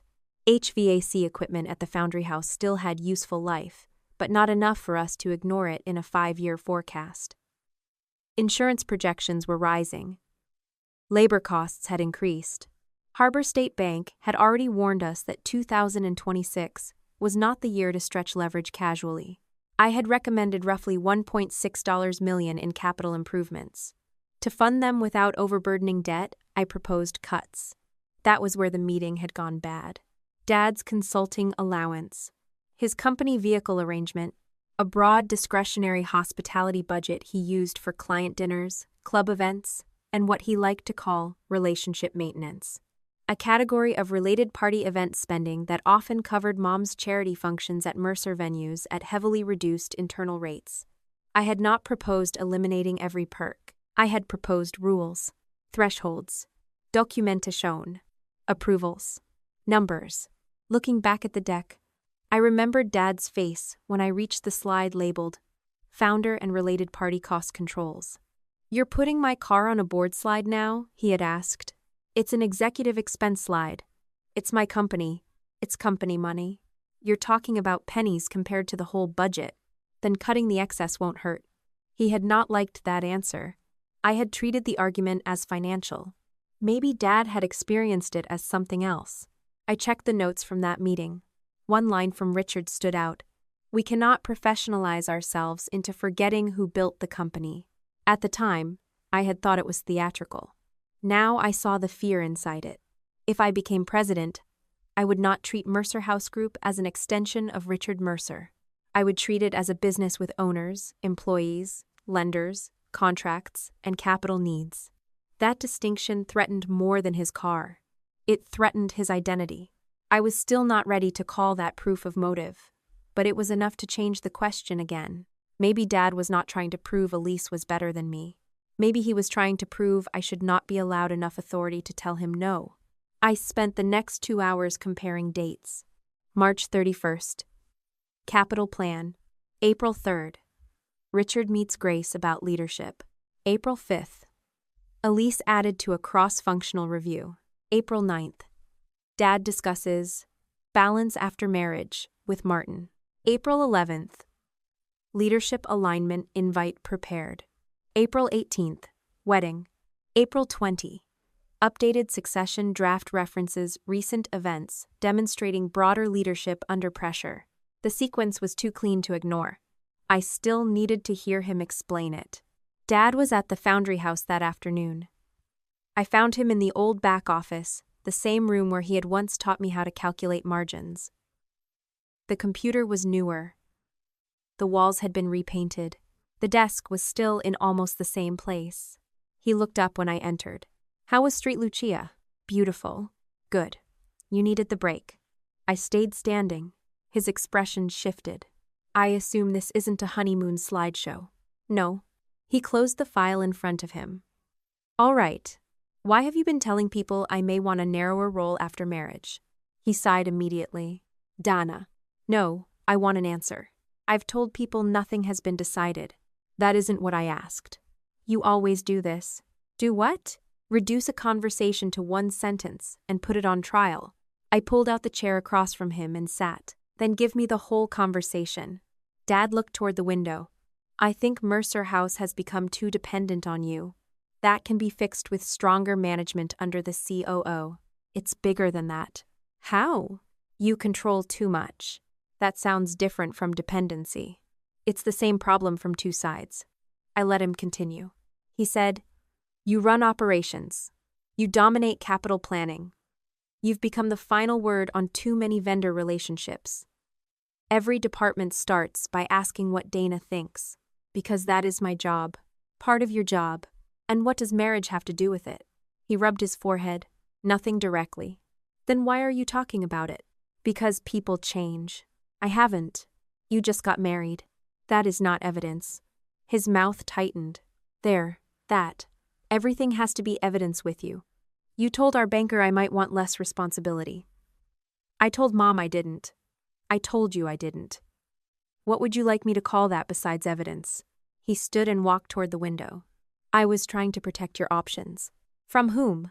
From yourself, maybe. I stared at him. He turned back.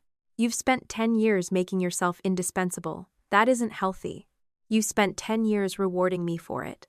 I rewarded results. So what changed? He did not answer. I already had my suspicion. The capital plan? Dad gave a humorless laugh. Of course you think this is about expense controls. You started taking the succession conversation outside the family 3 days after that meeting. You're tracking my calendar now? I'm tracking company decisions I'm authorized to see. This is exactly what I mean. I stood. Are you planning to make Elise president? He looked at me for a long time. Nothing has been decided. That was the answer I expected. I pushed once more. Did you invite Martin, Grace, and Daniel to my wedding because you wanted them to watch Elise? Dad's jaw shifted. They are family friends. Daniel has never been to my home. Client relationships become friendships. Did you tell Martin the wedding would show how people handled pressure? Silence. That silence told me more than the words that followed. I may have said Elise was helping. Before she helped. I knew she would. You knew she would be making decisions? She wanted more responsibility. At my wedding. Dana, enough. No, you don't get to tell people I failed a test I didn't know I was taking. His face hardened. You are making this much uglier than it was. You stood up in front of 200 people and said I couldn't handle my own wedding. I was praising your sister. At my expense. Because everything has to be about you. I almost laughed. It was my wedding. That stopped him for half a second. Then he said, you know what your problem is? You think competence gives you ownership of every room. The accusation landed because there was a version of it I had already heard from Nina. I did take over too quickly sometimes. I did trust myself first. Dad knew that truth well enough to use it, so I did not defend myself from the part that was real. I can be controlling, I said. That doesn't mean you get to invent a career decision for me. He looked surprised. I can delegate better. I can build stronger managers. I can make room for Elise to grow. None of that requires you to tell people marriage made me less capable. I never said less capable. You made sure they heard less available. Dad crossed his arms. You've been carrying too much. That is for me to decide. And that attitude is why we're having this conversation. I looked around the office. There were old photographs on one wall. Dad shaking hands at the first Foundry event. Mom standing beside him at a charity dinner. Me at 28, holding a clipboard during our second venue opening. Elise at a launch party 3 years later, smiling beside a wall of flowers she had designed for the brand campaign. All of us had helped build something. Dad still believed that meant he owned the meaning of everyone's contribution. When is the leadership alignment meeting? I asked. You know when. Is it still happening? Yes. What is the agenda? We'll discuss it in the room. Will my role be discussed? Dad looked me directly in the eye. Yes. Will Elise's? Yes. That was the first, fully honest answer he had given me. I nodded. Good. He frowned. Good? I'd rather know what meeting I'm walking into. Dana, don't turn this into a war. I'm not the one who turned my wedding into a leadership demonstration. His face went flat. For a moment I thought he might deny it again. Instead he said, you should ask yourself why Elise was so willing to step up. I paused. There was something in the way he said it. Not proof. Are direct. He wanted me looking at her. Maybe that was because she was the real threat. Maybe it was because she was useful cover. Either way, I decided I was done letting him choose where I looked. I left the foundry and drove home. That night, I spread my notes across our dining table while Evan made coffee. I had enough to know Dad was shaping a succession narrative. I had enough to know it predated the wedding. I had enough to know the capital plan timing mattered. What I did not know was how much Elise understood. Was she being positioned? Or was she helping position herself? I texted her, "We need to talk. Just us. Tomorrow." She replied within a minute. About the wedding? About Dad. 3 dots appeared, disappeared, then appeared again. Finally, fine. My place at 7. The next evening, I drove to her condo expecting resistance. I had decided not to show her everything. Not the timeline, not the draft memo, not the capital plan connection. I wanted to hear what she knew before I contaminated the answer with my own theory. Elise opened the door wearing jeans and an old college sweatshirt. No makeup, hair tied back. She looked less like the polished woman Dad had been presenting as future leadership and more like the sister I remembered fighting with over bathroom time 20 years earlier. She let me in without hugging me. I'm assuming this isn't social. No. She folded her arms. Then say it. I put my bag down. When did Dad first talk to you about taking on a larger leadership role? Something changed in her expression. Not guilt exactly. Recognition. She looked away. I waited. Then Elise said, "If this is about Dad offering me president?" I thought you already knew. For a second, I forgot every question I had rehearsed on the drive over. Elise was standing 10 feet away from me in her living room, arms crossed, expression defensive but not surprised. She had said the title casually enough that I knew it was not a hypothetical in her mind. "No," I said. "I didn't know." Her face changed. Not dramatically. Elise had always been good at controlling what people saw, but her arms loosened, and the irritation disappeared. "You're serious?" "Yes." "He didn't tell you?" "No." She looked toward the kitchen, as if Dad might somehow be standing there to answer for himself. "He said he was handling the timing. When did he offer it to you?" She hesitated. "Elise. About 6 weeks before the wedding." I felt the date land immediately. 6 weeks before April 18th put the conversation in early March. That did not make sense. Dad had spoken to Grace about succession on April 3rd. The leadership documents I found started shifting after the March 31st capital plan meeting. If Elise was telling the truth, Dad had approached her before some of the formal trail I had found. What exactly did he offer? He said he was thinking about transitioning me into president. Thinking or offering? He said if I showed I could handle more cross-functional responsibility, he wanted me to step into the role. And what would happen to me? She looked away again. That was not clear. That means you asked? Of course I asked. What did he say? That you were too important operationally to lose. I almost smiled. There it was. The arrangement I should have expected. Elise gets the title. Dana keeps doing the difficult work. What else? He said your role would probably become more focused, that you'd still run operations. Under you. I didn't say that. President sits above coup. You know our structure isn't that simple. It would become that simple the second Dad wrote it down. She dropped her arms completely. I didn't design the org chart. No, I'm asking when he started designing it. Elise stared at me.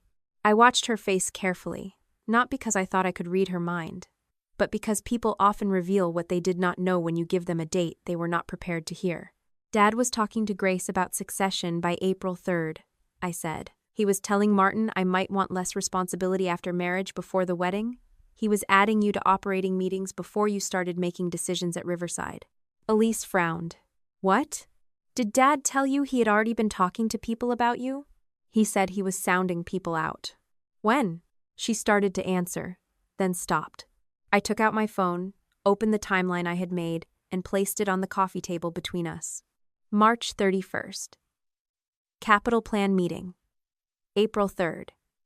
He speaks to Grace about long-term leadership. April 5th. You're added to a venue review. April 9th. Martin gets the balance after marriage story. April 11th. Leadership alignment gets scheduled. Elise looked at the dates. Then she looked at me. That's not what he told me. What did he tell you? That the idea was new. The room became very quiet. I sat down. When did he first bring up president? She did the math aloud this time. Early March. Maybe the 7th or 8th we had dinner. That was earlier than Grace. Earlier than the capital plan meeting. Not earlier than everything, though. Dad had been talking about succession in vague terms for years. What did he say? Elise sat in the chair across from me. He said he was tired of everyone assuming you would automatically take over. I felt something tighten behind my ribs. And what did you say? I asked whether that was what he wanted. He said he wanted the person who was best for the company. That line again. He said leadership wasn't just systems and budgets. I leaned back. Let me guess. People. Relationships. Same speech. Elise looked irritated. You make it sound ridiculous. I didn't say it was ridiculous. You are better than I am at some relationship work. She blinked. I continued. You are better at branding. You are better at walking into a room full of potential partners and making 3 of them feel like you came specifically to meet them. You are better at creating social momentum. Those are real skills. Then why are you saying it like there's a but coming? Because there is. Those skills are not the same as running 3 venues and a catering division. She looked away. There it is. What? That thing you do. What thing? You say something nice just long enough to make the insult sound objective. I stared at her. Elise, I asked when Dad offered you my boss's job. I'm allowed to have opinions. It isn't your job. It isn't yours either. Not yet. That answer told me something important. She wanted it, not because Dad forced her, not because she had been reluctantly dragged into a plan. She wanted it. That mattered. So you said yes. I said I wanted the chance. And Dad told you the wedding would be part of that chance. Her eyes snapped back to mine. How do you know? Because he told Martin the wedding would show who handled pressure well. Elise looked down at her hands. What did Dad tell you about the wedding? She was quiet for so long I thought she might refuse. Finally, she said, He said you were doing what you always do, taking everything on yourself. I hired Maya. I know. Then what did he think I was taking on? He said you were controlling every decision. I chose things for my own wedding. You know what I mean. No, I actually don't. She leaned forward. He said you never let anybody make a decision unless they do it exactly your way. He said this would be a chance for me to show I could step into unfamiliar situations and make calls without freezing. That sounds like a leadership exercise. It was. At my wedding.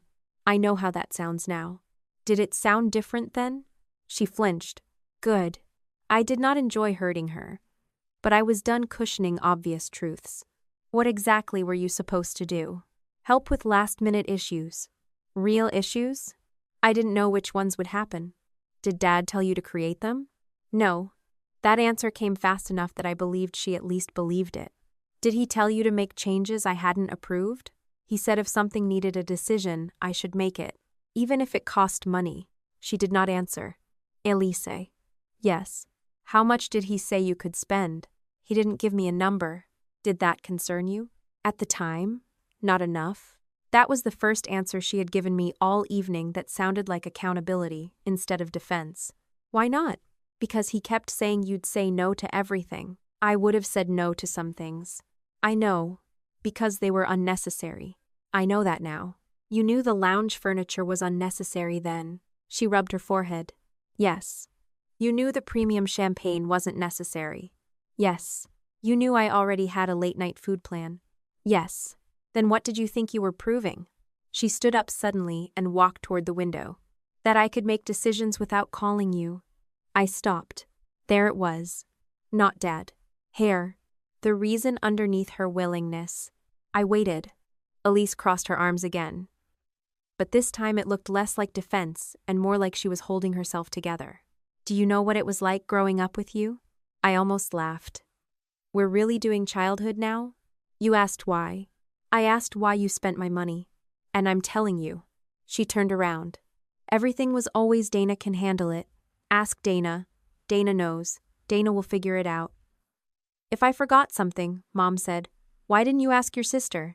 If I wanted to help with something at the foundry, Dad gave me flowers or social media or guest lists while you were sitting in his office looking at budgets.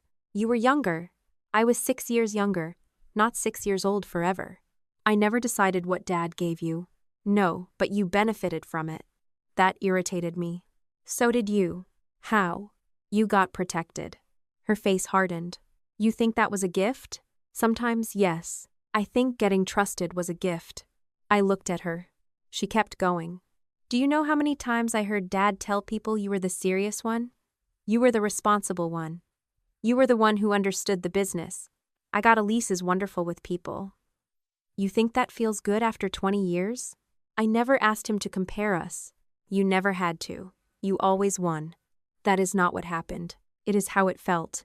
For the first time that night, I understood something I had never really considered.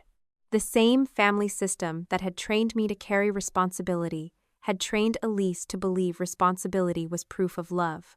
When Mom said, Dana can handle it, I heard an assignment. Elise heard a ranking. That did not make what she did acceptable. But it made her desire to prove herself less shallow than I had assumed. I said, I understand why you wanted the chance. Elise's shoulders lowered slightly. I mean that. I understand why being trusted mattered to you. She looked almost relieved. Then I continued, I don't understand why you decided the price should be mine. Her expression closed again. I told you, Dad said. No, stop there. She did. Dad told you I could afford it. Dad told you I would say no. Dad told you it was your chance. Fine. What did you decide? Elise looked down. I signed them. Yes. I knew the charges would go to you. Yes. I thought you'd be angry. Did you think I had the right to be? She hesitated. At the time, I thought you'd be angry because you didn't control it. I almost laughed from disbelief. And now? Now I think you had the right to be angry because it was your money. That was not enough to repair anything. It was, however, the first honest line we had crossed. He sat back. Did Dad tell you he planned the speech? No. Did Mom? No. Did you know they were going to say you saved the reception? No. I watched her carefully. That answer mattered. She looked embarrassed rather than triumphant. Did you like it? She stared at me. At first. I appreciated the honesty. For about 5 seconds, she added, before you brought the folder over. That tracks. She almost smiled. Almost. Then I asked the question I had really come for. What did Dad text you that day? Her face changed again. He texted me a lot. Can I see them? No. Why? Because they're private. He used them to coordinate spending on my wedding. That doesn't make every conversation between us yours. She was right. That annoyed me too. I'm not asking for every conversation. She hesitated. I did not push immediately. Then she reached for her phone. Only the wedding thread. Fine. She scrolled for almost a minute, then handed me the phone. I read. The first messages were mundane. Check whether they're moving the cocktail tables inside. See what lighting looks like after rain. Then the tone shifted. Dana will reject anything she didn't choose herself. Don't run every little thing past her. Another. If something improves the guest experience, make the call. People need to see you can decide without permission. I looked up. Without permission. He meant without yours. That is still permission. I know. I kept reading. A message sent shortly before noon. Premium substitute is worth it. Sign it. Then, the final bill is Dana's. Don't let that stop you from doing what's right for the event. I took a slow breath. There was no sentence saying, make Dana look incompetent. No confession. No instruction to sabotage the reception. Dad had been smarter than that. What the text did show was enough. He knew I would likely reject the extras. He told Elise not to ask.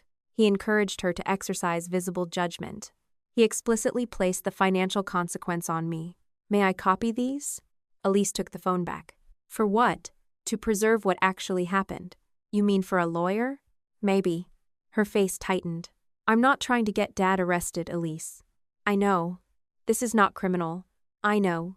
But he is talking about succession while using the wedding as a leadership example. If he later says you acted alone, these matter to you too. That landed. She looked at the screen again. He already said I misunderstood him at the reception. Yes. She sat down slowly. I didn't misunderstand. I know. What if he says I did? Then the texts help. That was the moment Elise made a decision I had not expected. She selected the relevant messages and forwarded screenshots to me herself. Only those, she said. Only those. I saved them to a private folder and emailed copies to myself so there was a clean timestamp. Later I would give them to Helen. At that point, I still did not know whether I would need an attorney at all. Elise looked exhausted. Are you going to stop me from becoming president? I frowned. That is what you think this conversation is about? What else would it be about? Why Dad is doing this? You already know. He thinks I'm better for the next phase. No. He says that. What is the difference? A large one. She shook her head. You can't imagine he might actually think I'm better.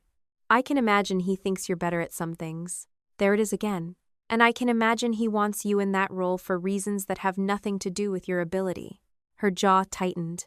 You mean because he can control me? I had not said it. The fact that she did made me stop. Has that occurred to you? She looked away. Dad asks for my opinion. That wasn't my question. He listens to me. Does he? Yes.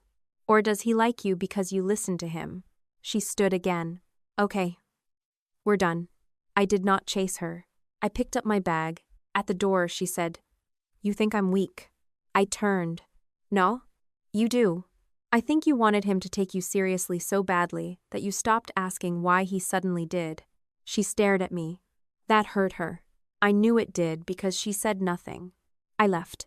On the drive home, I did not feel victorious. I felt tired. Elise had confirmed the part I needed and complicated everything else. She was not innocent. She had knowingly signed changes she knew would be billed to me. She had accepted Dad's instruction not to consult me because proving she could make decisions mattered more to her than whether she had the right to make those particular decisions. But she had not designed the wider story. She did not know Dad had been talking to Grace and Martin in the way he had. She did not know the wedding speech was coming. Most importantly, she had not understood that the succession narrative extended further back than Dad had admitted to her. That meant my first theory had been wrong. Elise was not the architect. She was the candidate. Those were not the same thing. The next morning, I went back through the company's project recaps. I had already noticed the language difference between how my work and Elise's work were described. This time, I stopped looking at words and started looking at sequence. The first example was a vendor agreement from the previous fall. Our catering division had been paying too much for specialty rentals across multiple venues. I had spent 3 months consolidating volume, negotiating rates, and rewriting the preferred vendor structure. The new agreement saved us almost 9% annually. 2 weeks before the announcement, Elise created a launch package with one of the vendors that included styled photography and a client event. Dad's recap to senior leadership said, Elise's partnership work transformed what began as a difficult vendor issue into a strategic relationship. Technically true. What was missing was that the difficult vendor issue had already been solved. The second example was a staffing crisis the previous summer. Turnover at our third venue had become bad enough to threaten service quality. Nina and I rebuilt scheduling, changed supervisor incentives, and hired a new banquet manager. 6 weeks later, Elise organized an employee appreciation event and internal campaign. Dad's recap. Elise helped restore confidence and brought the team back together. Also true. Also incomplete. The third example was the clearest. A corporate event package had been losing margin because sales staff kept discounting add-ons without understanding labor cost. I rebuilt the pricing rules and introduced approval thresholds. Then Elise designed the campaign that sold the revised package. Dad told Grace during a member update. Elise turned that quarter around. I sat staring at the spreadsheet. Not because Elise's contributions were fake. They weren't. That was what made the pattern difficult to argue with. Dad was not inventing her achievements. He was positioning them at the point of maximum visibility. The difficult work happened first. Then Elise arrived near the finish. Then Dad narrated the final result as rescue. Exactly like the wedding. Furniture, champagne, lighting, staffing. The event already functioned. Elise added something visible.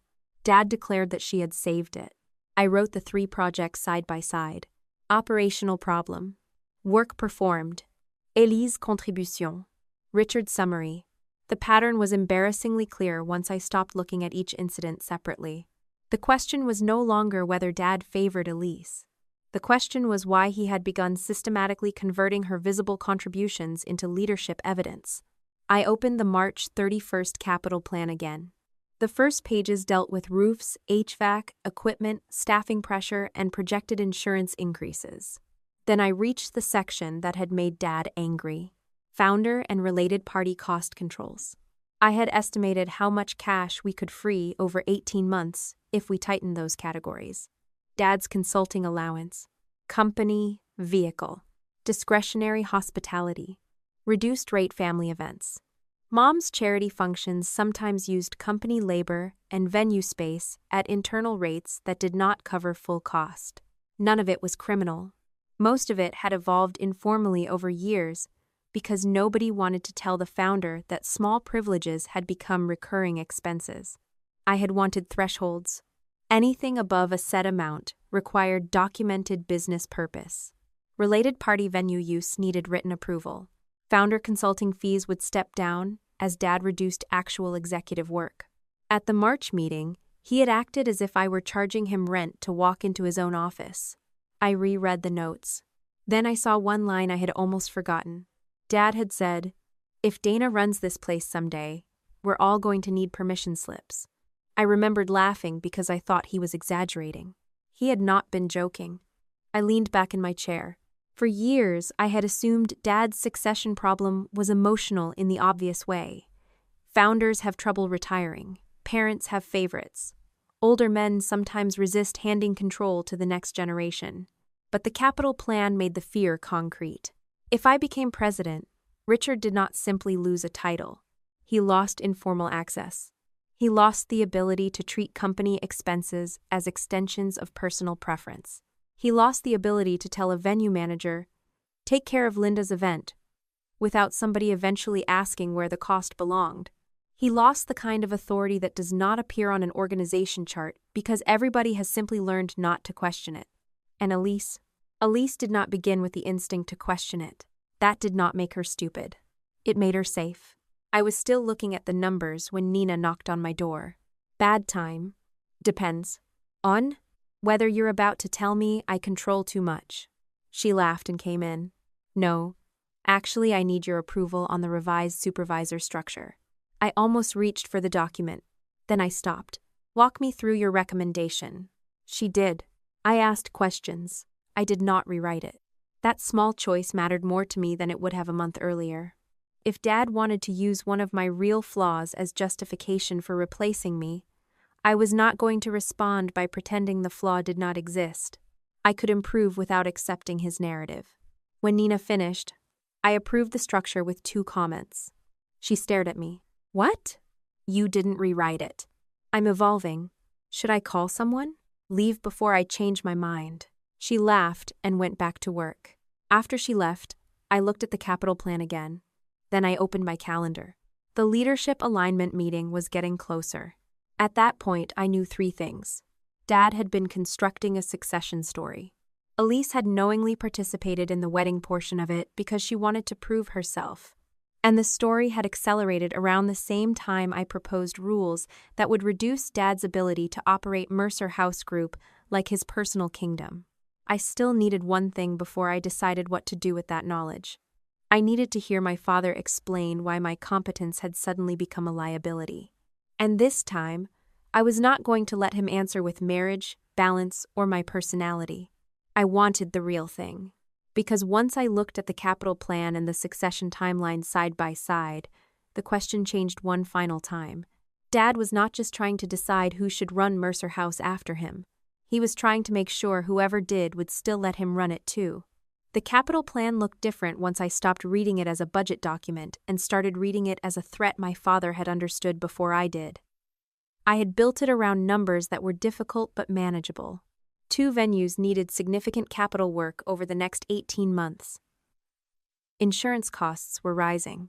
Harbor State Bank had already warned us not to assume we could simply expand the revolver every time a new expense appeared.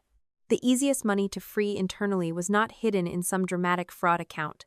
It was scattered through years of habits nobody had challenged because Richard Mercer had founded the company, and everyone treated his preferences like operating policy. His consulting allowance had stayed high even as he reduced his day-to-day work. The company still paid for his vehicle. Hospitality spending moved through broad categories that made it easy to call almost anything relationship development. Mom's charity events often used venue space, staff, and equipment at rates that made sense socially but not financially. None of it was illegal. That was what made the problem harder. Richard did not need to steal from Mercer House Group to feel entitled to it. He had spent 30 years believing the company and his judgment were the same thing. I sat at my desk with the March 31st deck open and heard his voice in my head from the meeting. We cannot professionalize ourselves into forgetting who built the company. At the time, I had thought it was theatrical. Looking back, it was almost an admission.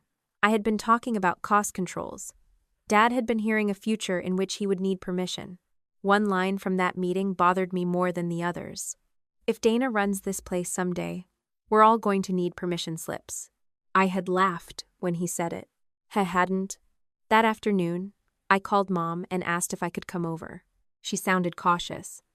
Is this about the wedding? It's about what happened before the wedding. There was a pause. I'll be home. Mom's house looked exactly as it always had. Fresh flowers in the entry, framed family pictures arranged as if nobody in them had ever raised their voice. She offered coffee. I declined. She offered food.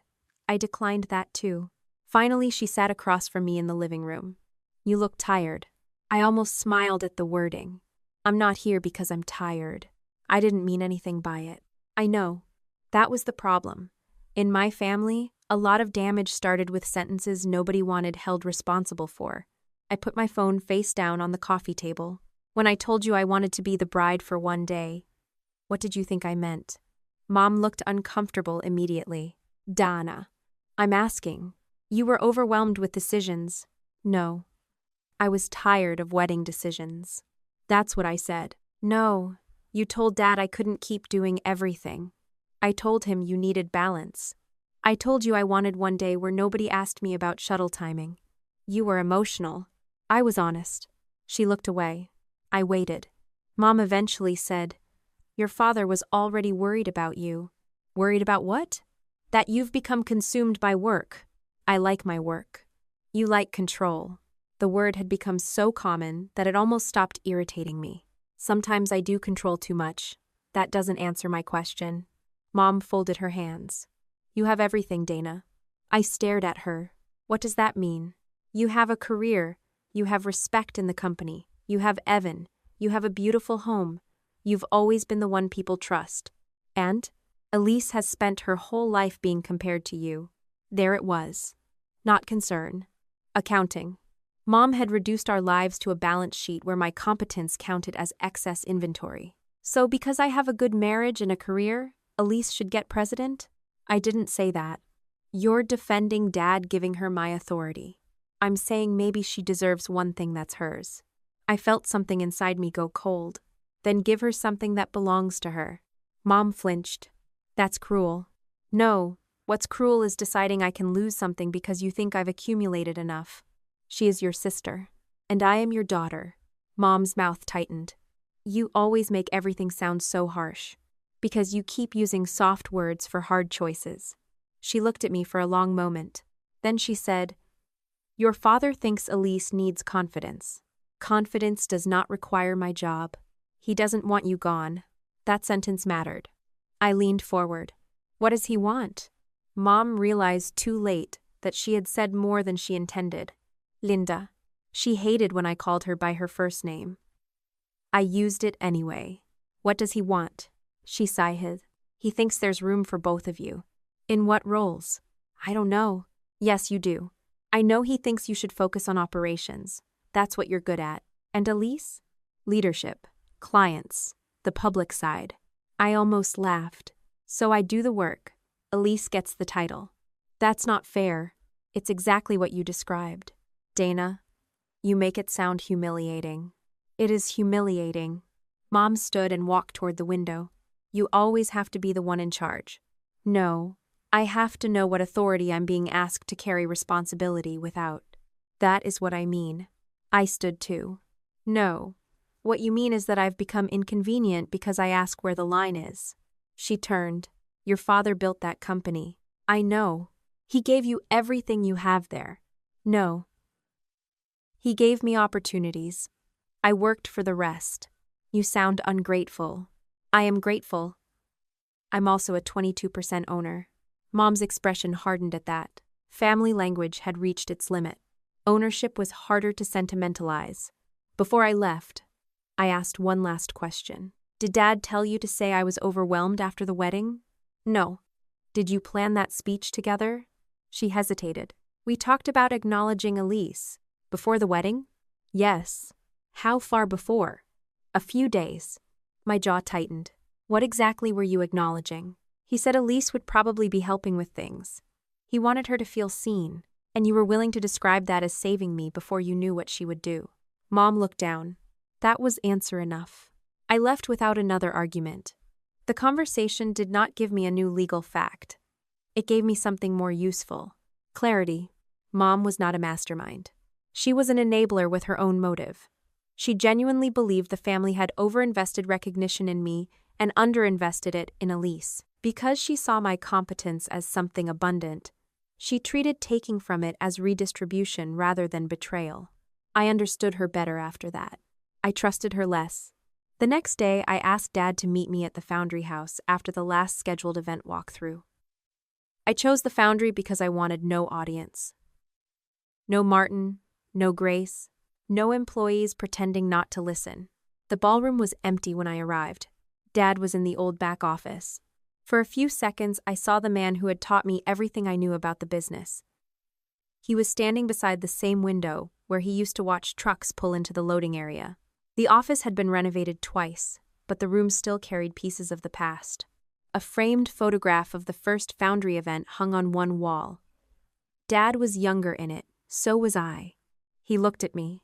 You wanted to talk. Yes. He gestured toward a chair. I stayed standing.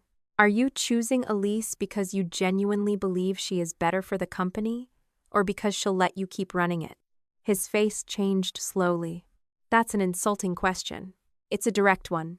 You've already decided the answer. No. I'm giving you the chance to tell me. Dad folded his arms. Elise understands people. So do I. You understand systems. That isn't an insult. It becomes one when systems matter more to you than relationships. I looked toward the old photograph. Is this about the capital plan? His jaw tightened. There it is again. What? You reduce everything to money. You got angry 3 days before you started talking to Grace about succession. I was angry because you presented me with a list of restrictions in my own company. Expense controls. Restrictions. On company money. He laughed once without humor. You hear yourself and think that sounds normal. It does. That company exists because I built it. And it still exists because a lot of people run it. I know exactly who runs it. Do you? That landed. Dad stepped away from the desk.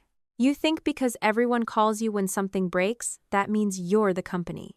No, I think that because I'm coup, stripping my authority while keeping me responsible for operations would be dishonest. Nobody said you're being stripped of anything. Then tell me what leadership alignment is. You'll find out. Tell me now. No. I nodded slowly. Fine. Then here's my proposal. He looked wary. Postpone any permanent restructuring. No. You haven't heard the rest.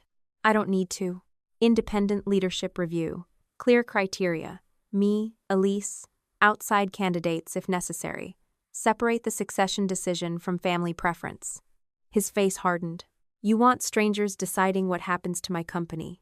I want standards deciding. You mean standards you wrote? Then let Grace help choose them.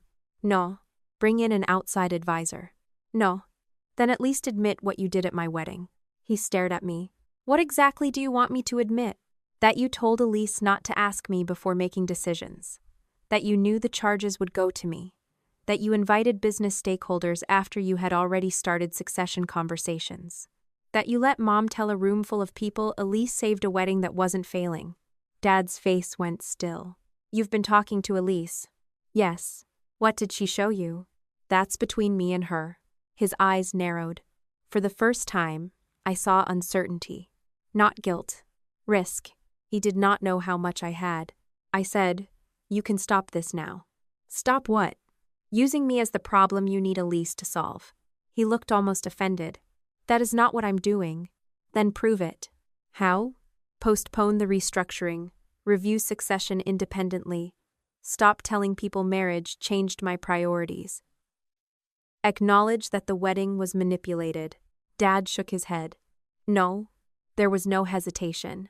That was his exit. He did not take it. Why? Because I am not letting you turn leadership succession into an investigation. You already turned it into a campaign. You have always done this. Done what? Challenge every decision I make until everyone is afraid to move without your approval. I let the accusation sit. Nina has told me I need to delegate better. That surprised him. I agree. He blinked. I can be controlling. I can step in too fast. I can make managers feel like the fastest way to solve a problem is to wait for me. Those are things I can fix. Dad said nothing, but none of that explains why you told people I wanted less responsibility when I didn't. None of that explains my wedding. None of that explains why you want Elise above me while expecting me to keep doing the operating work. You don't know what I expect. Then tell me. He looked toward the ballroom. When you take over something, Dana, it stops belonging to anyone else. That was the first honest sentence of the entire conversation. Not because it was factually true, because it was emotionally true for him. If I ran Mercer House Group, Dad believed he would stop owning it in the only way that mattered to him. He would still have shares, still have money, still have his name on the company, but he would need permission. I asked quietly, "Are you afraid I'll make you unnecessary?"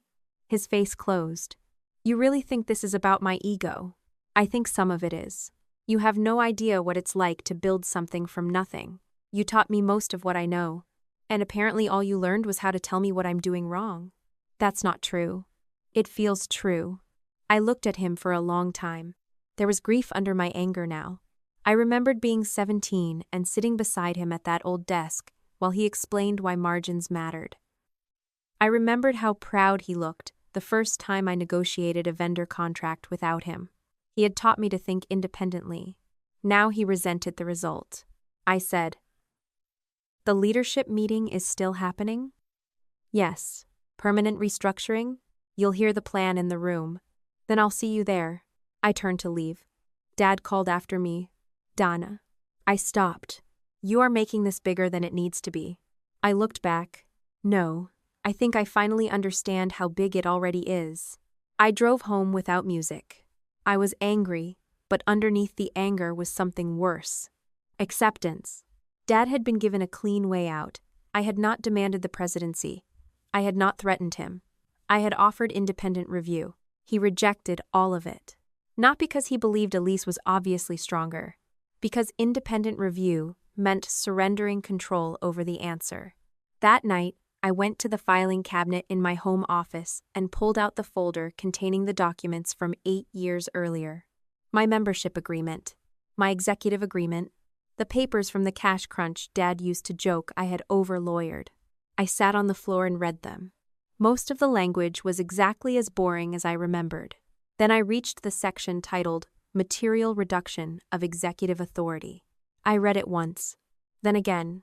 I remembered the attorney who had represented me when I invested. Helen Ward. The next morning, I called her. She remembered me immediately. "You still working for your father?" "For the moment." "That sounds ominous. I need you to review an agreement you drafted 8 years ago." I sent her the document. She called back that afternoon. "Dana, what are they planning to change?" I described what I suspected, not what I feared. What Dad had said.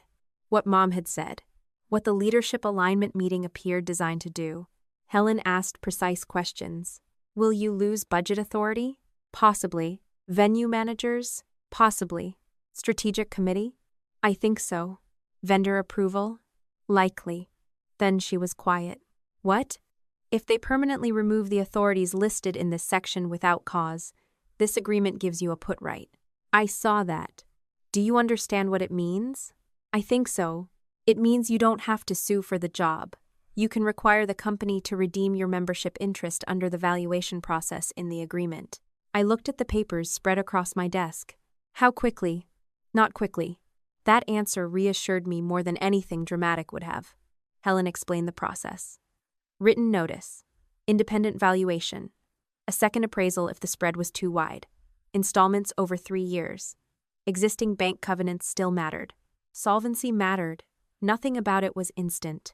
What if Dad changes his mind after he demotes me? Helen turned a page. This agreement is unusually specific.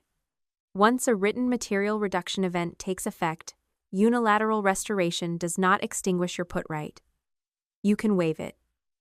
He cannot waive it for you. I leaned back. I remembered exactly why that language existed. 8 years earlier, Helen had asked what happened if Dad took my money, gave me equity, then later reduced my role because we disagreed. Dad had been offended by the question. Helen had insisted anyway. I had agreed with her. You always need everything in writing, Dad had said. He had meant it as criticism. Helen continued. You should understand the risk.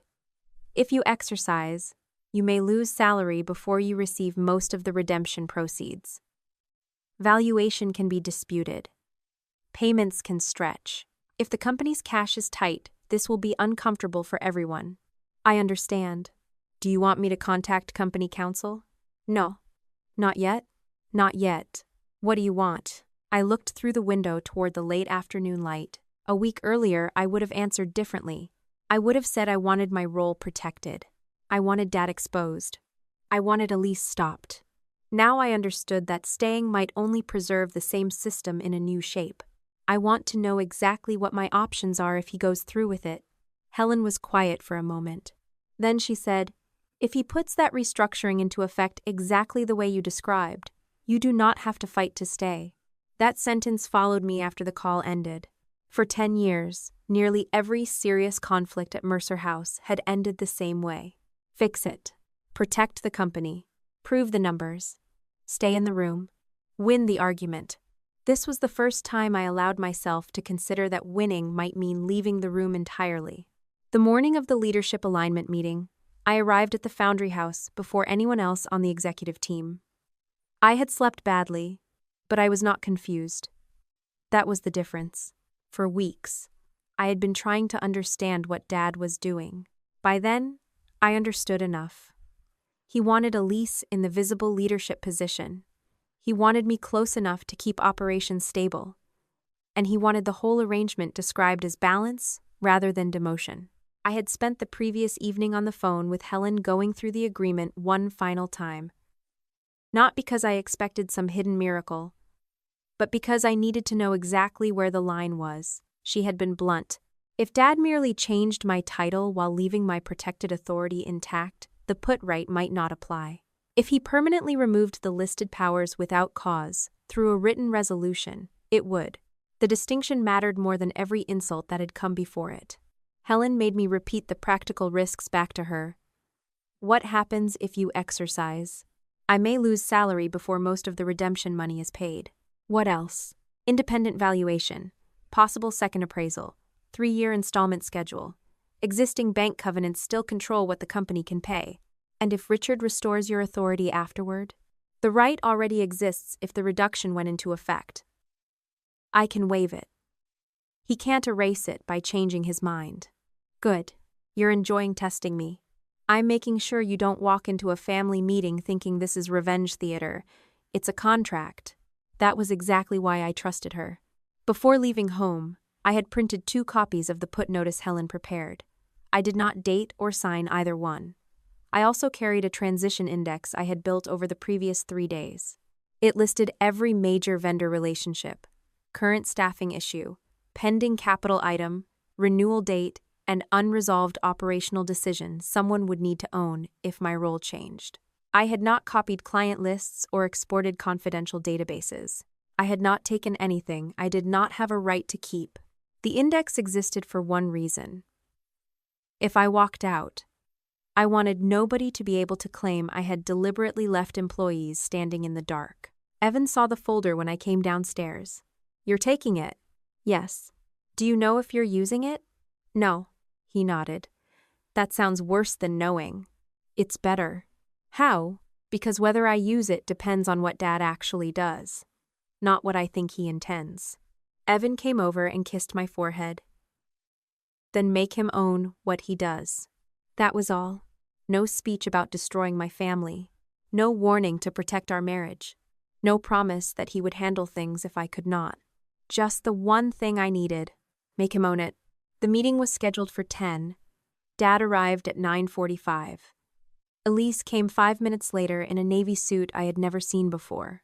She looked polished enough for a press photo and uncomfortable enough that I knew she understood this was not a routine planning session. Our finance director, Caleb Morton, arrived carrying a laptop and a thick forecast binder. HR sent Denise Walker, who handled executive employment records. Company counsel, Paul Denton, joined us because Dad had asked for the restructuring documents to be reviewed before implementation. That detail helped me. Dad wanted the decision to look formal. Formal was exactly what I needed. We met in the conference room overlooking the Foundry ballroom. I had sat at that table through pricing fights, financing discussions, layoffs we managed to avoid, and expansion plans I had helped build. I knew exactly where Dad liked to sit. He took the head of the table. Elise sat to his right. I sat across from her. Dad began without small talk. "We've talked for some time about the next phase of Mercer House." "Not with me," I thought. I said nothing. He continued. "The company needs broader leadership, better distribution of responsibility, and a structure that isn't overly dependent on one executive." Again, he did not use my name until he had turned me into a category. Dad slid copies of a resolution across the table. "I'm appointing Elise president, effective today." Elise did not look at me. Dad went on. "Dana will transition to executive director of operations. That gives her the ability to focus on what she does best while creating a healthier balance and reducing the span she's been carrying." There it was. A title designed to sound senior enough that no outsider would immediately hear the demotion. I picked up the resolution. I did not care about the title. I cared about the bullet points underneath it. Final operating budget approval transferred to the president. Venue general managers would report to the president. High-threshold vendor approval transferred to the president. My seat on the Strategic Executive Committee was removed because, according to the resolution, the president would integrate operational input at the enterprise level. 4 rights. Helen had told me 3 were enough. I read every line before speaking. "Is this effective today?" Dad looked annoyed by how calm I sounded. "Yes.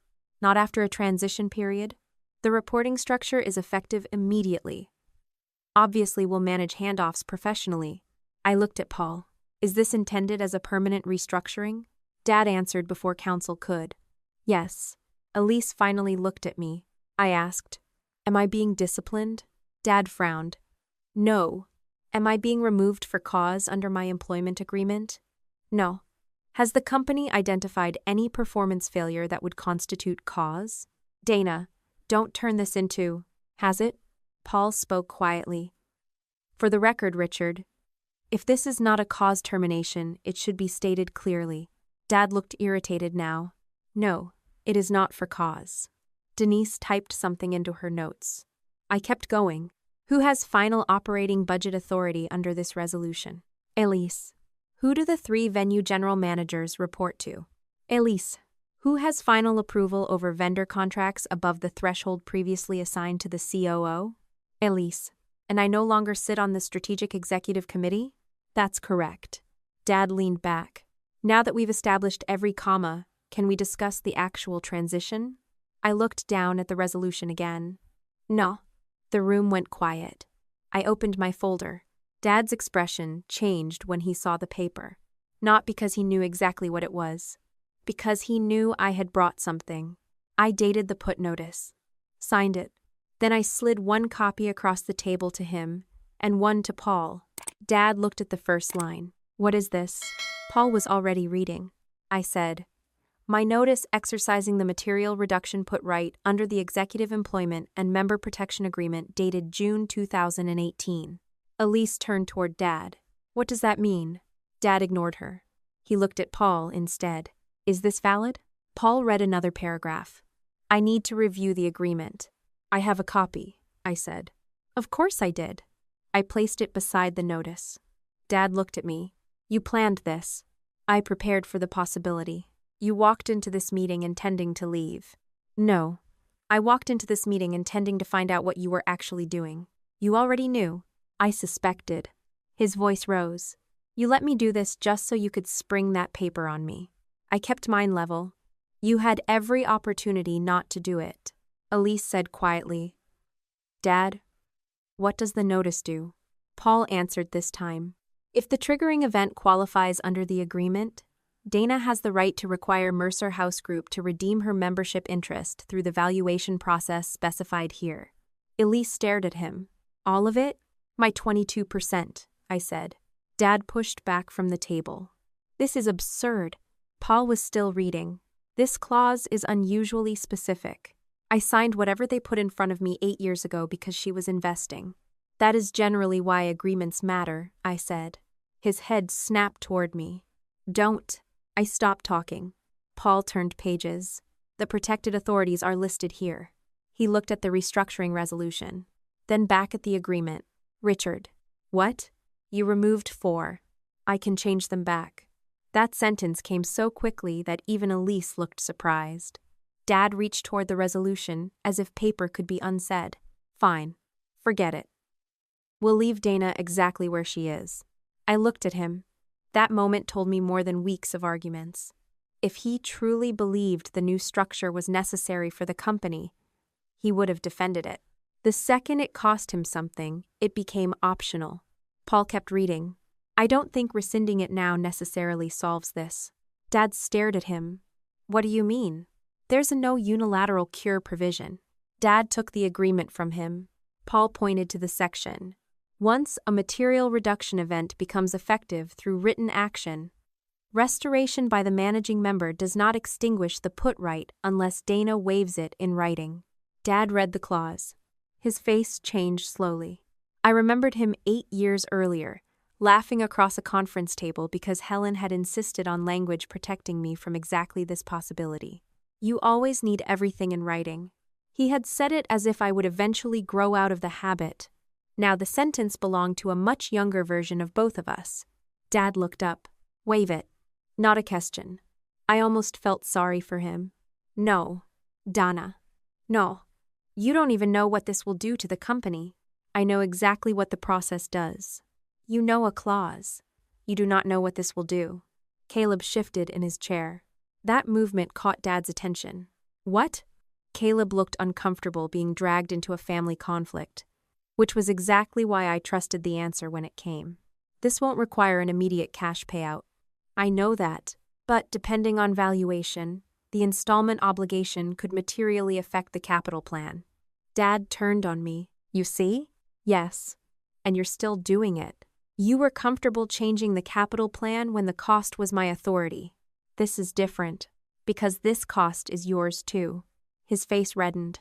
Elise said, Can everybody stop talking like the company is about to collapse? Caleb answered her. It isn't. That mattered. He opened his binder. We are not insolvent. We have real assets and positive operating cash flow. But we already have capital improvements scheduled across 2 venues, insurance costs moving up, and restrictions under the Harbor State revolver. A redemption note adds another fixed obligation. Dad said, Then we borrow. Caleb hesitated. We may not be able to increase the revolver enough without affecting our fixed charge coverage. Call Martin. We'll have to notify the bank anyway. The management change is material. Dad looked at me again. So now Martin gets dragged into this too. You invited him to my wedding because you wanted him watching your succession demonstration. His mouth closed. Nobody at the table spoke for several seconds. Then he said, You're doing this because you're angry. No. You expect me to believe that? I am angry. That isn't why I'm exercising the agreement. Then why? Because I finally understood the arrangement. I looked at Elise. Then at Dad. Because you wanted me responsible for operations without giving me the authority to run them. You wanted Elise to have the position, you to keep the influence, and me to keep the machinery working underneath both of you. Elise flinched. Dad said, "That is not what this was." Then why did you offer to undo it the second you saw the financial consequence? He had no answer that helped him. I continued. You had another option. I offered independent review. I offered a real succession process. I asked you to stop using marriage as a story about my priorities. You refused all of it. Because this is my company. And these are my shares. The sentence landed harder than I intended. Not because it was dramatic. Because it was true. Dad looked at me as if I had finally crossed some invisible family line. Maybe I had. For years, he had spoken about Mercer House as if ownership, authority, loyalty, gratitude, and love were all versions of the same thing. They weren't. Paul closed the agreement. The next step is acknowledgement of the put notice and appointment of the independent appraiser under the contract. Dad said, "Not today." Paul replied, "The notice was delivered today. We don't need to complete the valuation today."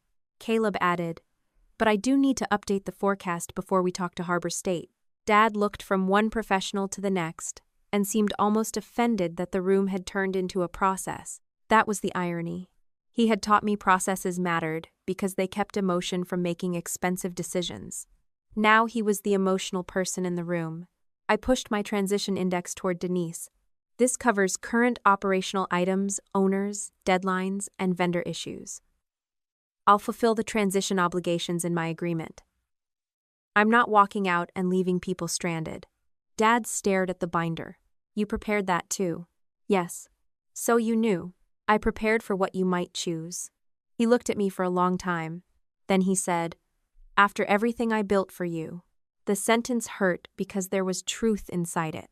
He had built opportunities for me. He had taught me the business. He had trusted me once. I did not need to erase those things to justify leaving. You taught me that decisions have costs, I said. I believed you. Dad looked away. The meeting ended without anyone declaring victory. There was no applause. No dramatic walkout. Paul took copies of both agreements. Caleb left to rebuild the forecast. Denise asked me to send her the transition schedule. Elise stayed in her chair while Dad stood at the window overlooking the ballroom. I gathered my folder. Before I left, Caleb caught up with me in the hallway. He kept his voice low. I'll have a preliminary model by tomorrow. Is the company in danger? Not from the notice alone. What is the real problem? He glanced back toward the conference room. The redemption is one more obligation hitting the same cash we already need for the capital work. If the valuation lands where I think it might, Richard is going to want the bank to increase borrowing. And you don't think they will? Not enough. I nodded. That was all I needed to know for the moment. The next afternoon, Harbor State Bank formally requested an updated forecast before considering any change to the revolver. Caleb called me after he received the request. We can pay you, he said. I looked out my office window at the foundry house, the building my father had spent years calling the beginning of everything. But not the way Dad thinks, I said. Caleb was quiet. No, he said.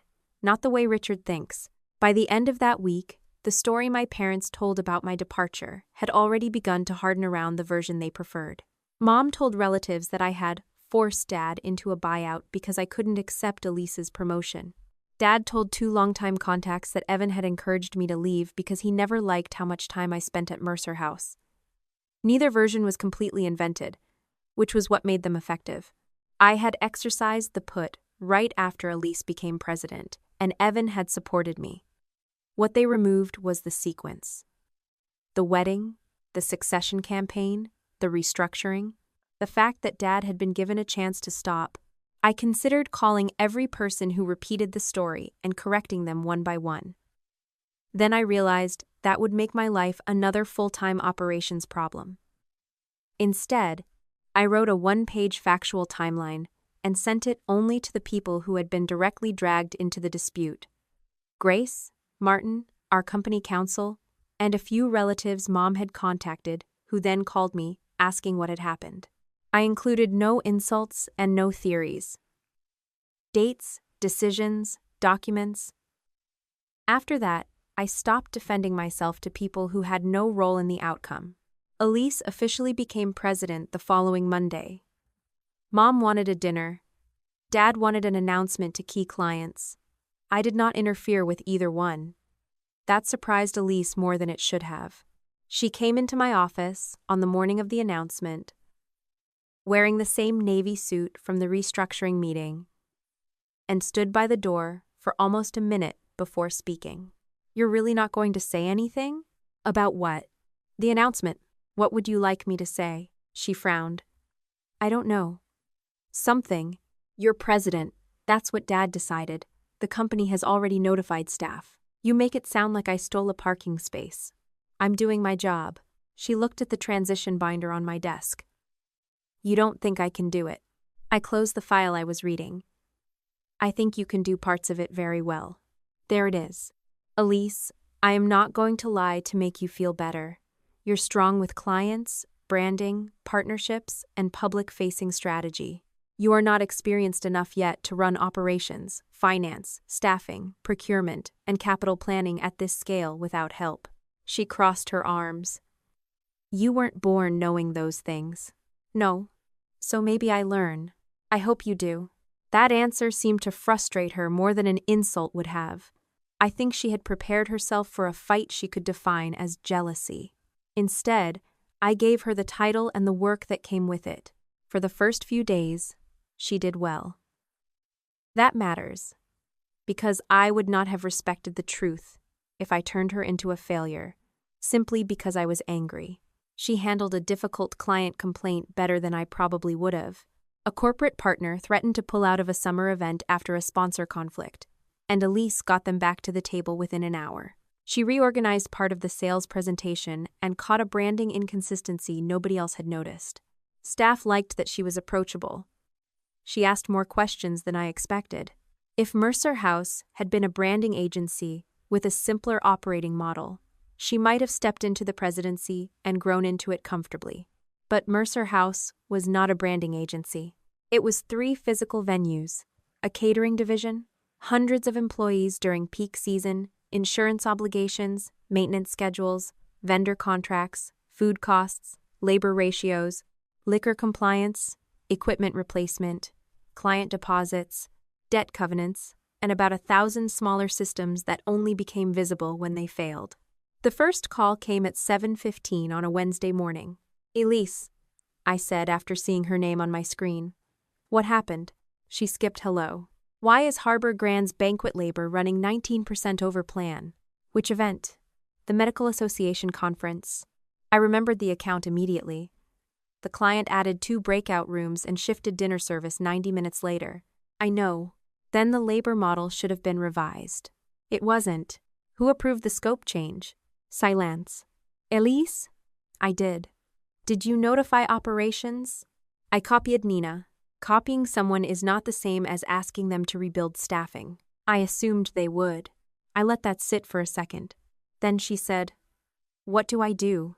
That question pulled at an old reflex so hard I almost answered before thinking. I could have fixed it in 10 minutes. I knew which manager to call, which labor categories could be adjusted for the remaining days, and which client additions could still be billed under the contract. This was exactly the kind of problem my family had spent years assuming would become mine the moment anyone said my name. Instead, I asked, "Is this on my transition list?" "No." "Then you need to work with Nina and Caleb." "You already know the answer." "Yes." "Then just tell me. You're the president, Elise." She went quiet. I did not hang up cruelly. I gave her the names of the people who owned the issue and reminded her where the contract file sat. That was support. Solving it for her would have been shadow leadership. 2 days later, she called about insurance renewal. The following week, a vendor demanded faster payment terms because Mercer House had changed part of its purchasing process during the restructuring. Elise handled the first conversation badly, corrected herself, and handled the second one better. I answered questions that belonged to the formal transition and refused the ones that did not. At first, she treated every boundary like punishment. Eventually, she stopped arguing every time. The company did not collapse. Mercer House kept booking events, employees kept working, and clients kept paying deposits. Elise was not driving the business off a cliff. But the margin for error narrowed because the person who had been carrying operational continuity was leaving, and the new president was learning systems Dad had spent years treating as background noise. Meanwhile, the independent valuation began. Our agreement required an outside appraiser familiar with closely held hospitality businesses. Dad hated the process before the first number was even presented. He wanted to argue that my 22% was worth less because it was a minority interest. Helen pointed him back to the valuation language he had signed 8 years earlier, which used an agreed methodology that did not let him simply invent a punitive family discount because he was angry. The preliminary range put my interest somewhere between $2.4 and $2.8 million. I did not become rich overnight. That is not how the agreement worked. The final number could still move. Dad could request a second appraisal if the gap crossed the contractual threshold. Even after valuation, the company would pay through a 3-year installment note. My salary would end before most of that money reached me. I understood exactly what that meant.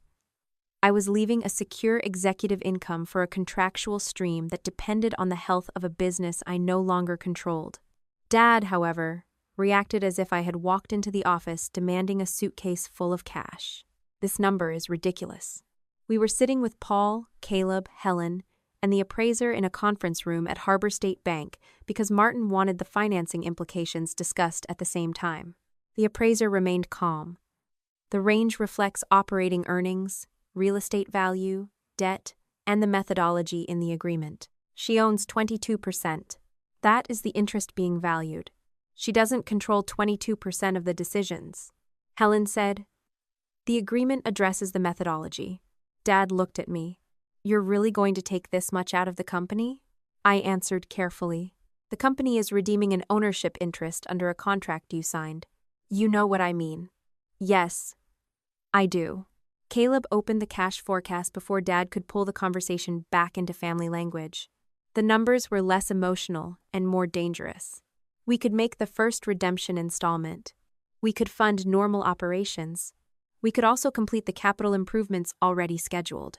What we could not do comfortably was all three while increasing debt enough to preserve every discretionary expense and still satisfy Harbor State's fixed charge coverage requirements. Dad's first solution was exactly what I expected. Then increase the revolver. Martin folded his hands on the table. We reviewed that. And? Not to the level you're asking. Dad's face hardened. We've banked with Harbor State for 11 years. Yes. And you know our assets. Yes. Then what's the problem? Martin turned the forecast toward him. The company is still healthy. That isn't the issue. But your fixed obligations are increasing. At the same time, your capital needs are rising. We also have a material management change. We're not going to solve a structural cash problem by stacking more short-term borrowing onto it. Dad leaned back. So what do you suggest? Caleb had prepared 3 options. The first was to cut or delay capital improvements aggressively. I opposed that before Dad even finished reading the page. You can delay some cosmetic work, I said. Not the roof section at Harbor Grand and not the HVAC replacement schedule. You're leaving, Dad snapped. Why do you care? Because employees and clients are still using the buildings. He looked away. The second option was additional debt from another lender. Martin made it clear Harbor State would not view that favorably unless the total capital structure improved. The third option was real estate. Caleb turned to the final page. Sale, leaseback. Dad stared at him. Which property? Caleb did not answer immediately. He didn't need to. I knew before he said it. The Foundry House. Dad's face changed in a way I had not seen during the entire dispute. Not anger. Something closer to panic. No. Caleb kept his voice neutral. It has the strongest market value relative to the operational disruption of a sale. We can sell the property and lease it back long-term. Mercer House keeps running events there. We create liquidity without closing the venue. No. Richard, we are not selling the foundry. Martin said. Then you need another source of liquidity. We'll cut capital. I said, you can't cut all of it. Dad turned on me. You don't get a vote anymore. That could have hurt me. Instead, it clarified everything. No, I said, I don't. He looked almost disappointed that I did not fight him for the authority he had already removed. Caleb went back to the forecast. We could sell another property, but the second venue has less equity and higher operational disruption. Harbor Grand has restrictions tied to its existing financing. The foundry is the cleanest transaction. Dad stood. The foundry is the company. No, I said quietly. The company is the company. He looked at me. That sentence hurt him because I understood exactly what the building meant. So did he. The foundry house was the first property he had risked everything to buy. It was where I had learned the business. It was where Mom had hosted charity dinners, where Elise had done her first major campaign, where Dad had spent 30 years telling people the Mercer story. Selling it would not destroy Mercer House Group. That was precisely why it was such an effective punishment. The company could survive. His mythology could not survive unchanged. No decision was made that day. Dad spent the next week searching for an alternative. He called another lender. He asked Caleb to model delaying more capital work. He tried to reduce the valuation through the second appraisal process. None of those actions were irrational. I would have done some of them myself. They just did not change the underlying math enough. The redemption obligation was not the sole cause. That point mattered to me. Mercer House already needed capital. Insurance was already rising. Dad had already resisted spending discipline. The put right simply removed the cushion that had allowed him to pretend all those problems could be postponed indefinitely. By the third week of June, sale-leaseback was no longer a theoretical option. It was the option that preserved the most jobs, kept the venue operating, and gave Harbor State enough confidence to discuss renewing the revolver. The bank added another concern: management continuity. Martin told Dad that if Harbor State amended the facility after a sale, they would want an experienced operational executive in place. Elise could remain president. That was not the issue. But the bank was not comfortable relying on a newly promoted president with limited operations and finance experience, while the company simultaneously absorbed a redemption obligation and a major real estate transaction. Dad called that insulting. Martin called it underwriting. Elise heard about the condition from Dad, then came to my office the last week I was still working through transition. They want another COO. Yes, with authority over operations and finance. That's what Caleb told me. She stared at me. So I get president, and then some stranger gets half the company. No, a professional gets a defined job. You know what I mean. I do. Her voice dropped. Did you know this would happen? No. Would you have guessed? I thought about it. I would have guessed the bank would want experienced operations leadership after I left. She laughed once, without humor. Of course you would. There was no cruelty in my answer when I said, you wanted the title, Elise. This is the job attached to it. She looked down. For once, she did not argue. Later that afternoon, I watched her lead a client meeting through the glass wall of the conference room. She was good, confident, warm, prepared. The client left smiling. That was the strange truth of the whole thing. Elise had never needed to become me. Dad had needed her to replace me in his story. Those were very different goals. I was home when Dad finally called about the foundry house. It was after 9. I almost let it go to voicemail. Then I answered. He did not bother with hello. They want me to sell the foundry. I sat down at the kitchen table. Caleb told me that was the recommendation. They have an offer. That meant the process had gone farther than I knew. Is it viable? Don't talk to me like a banker. I'm asking whether it keeps the company stable. A long silence. Yes. Then what's wrong with it financially? You know what's wrong with it. I did. Dad's voice changed. Softer. Older. You know what that place means to us. Not to me. Us.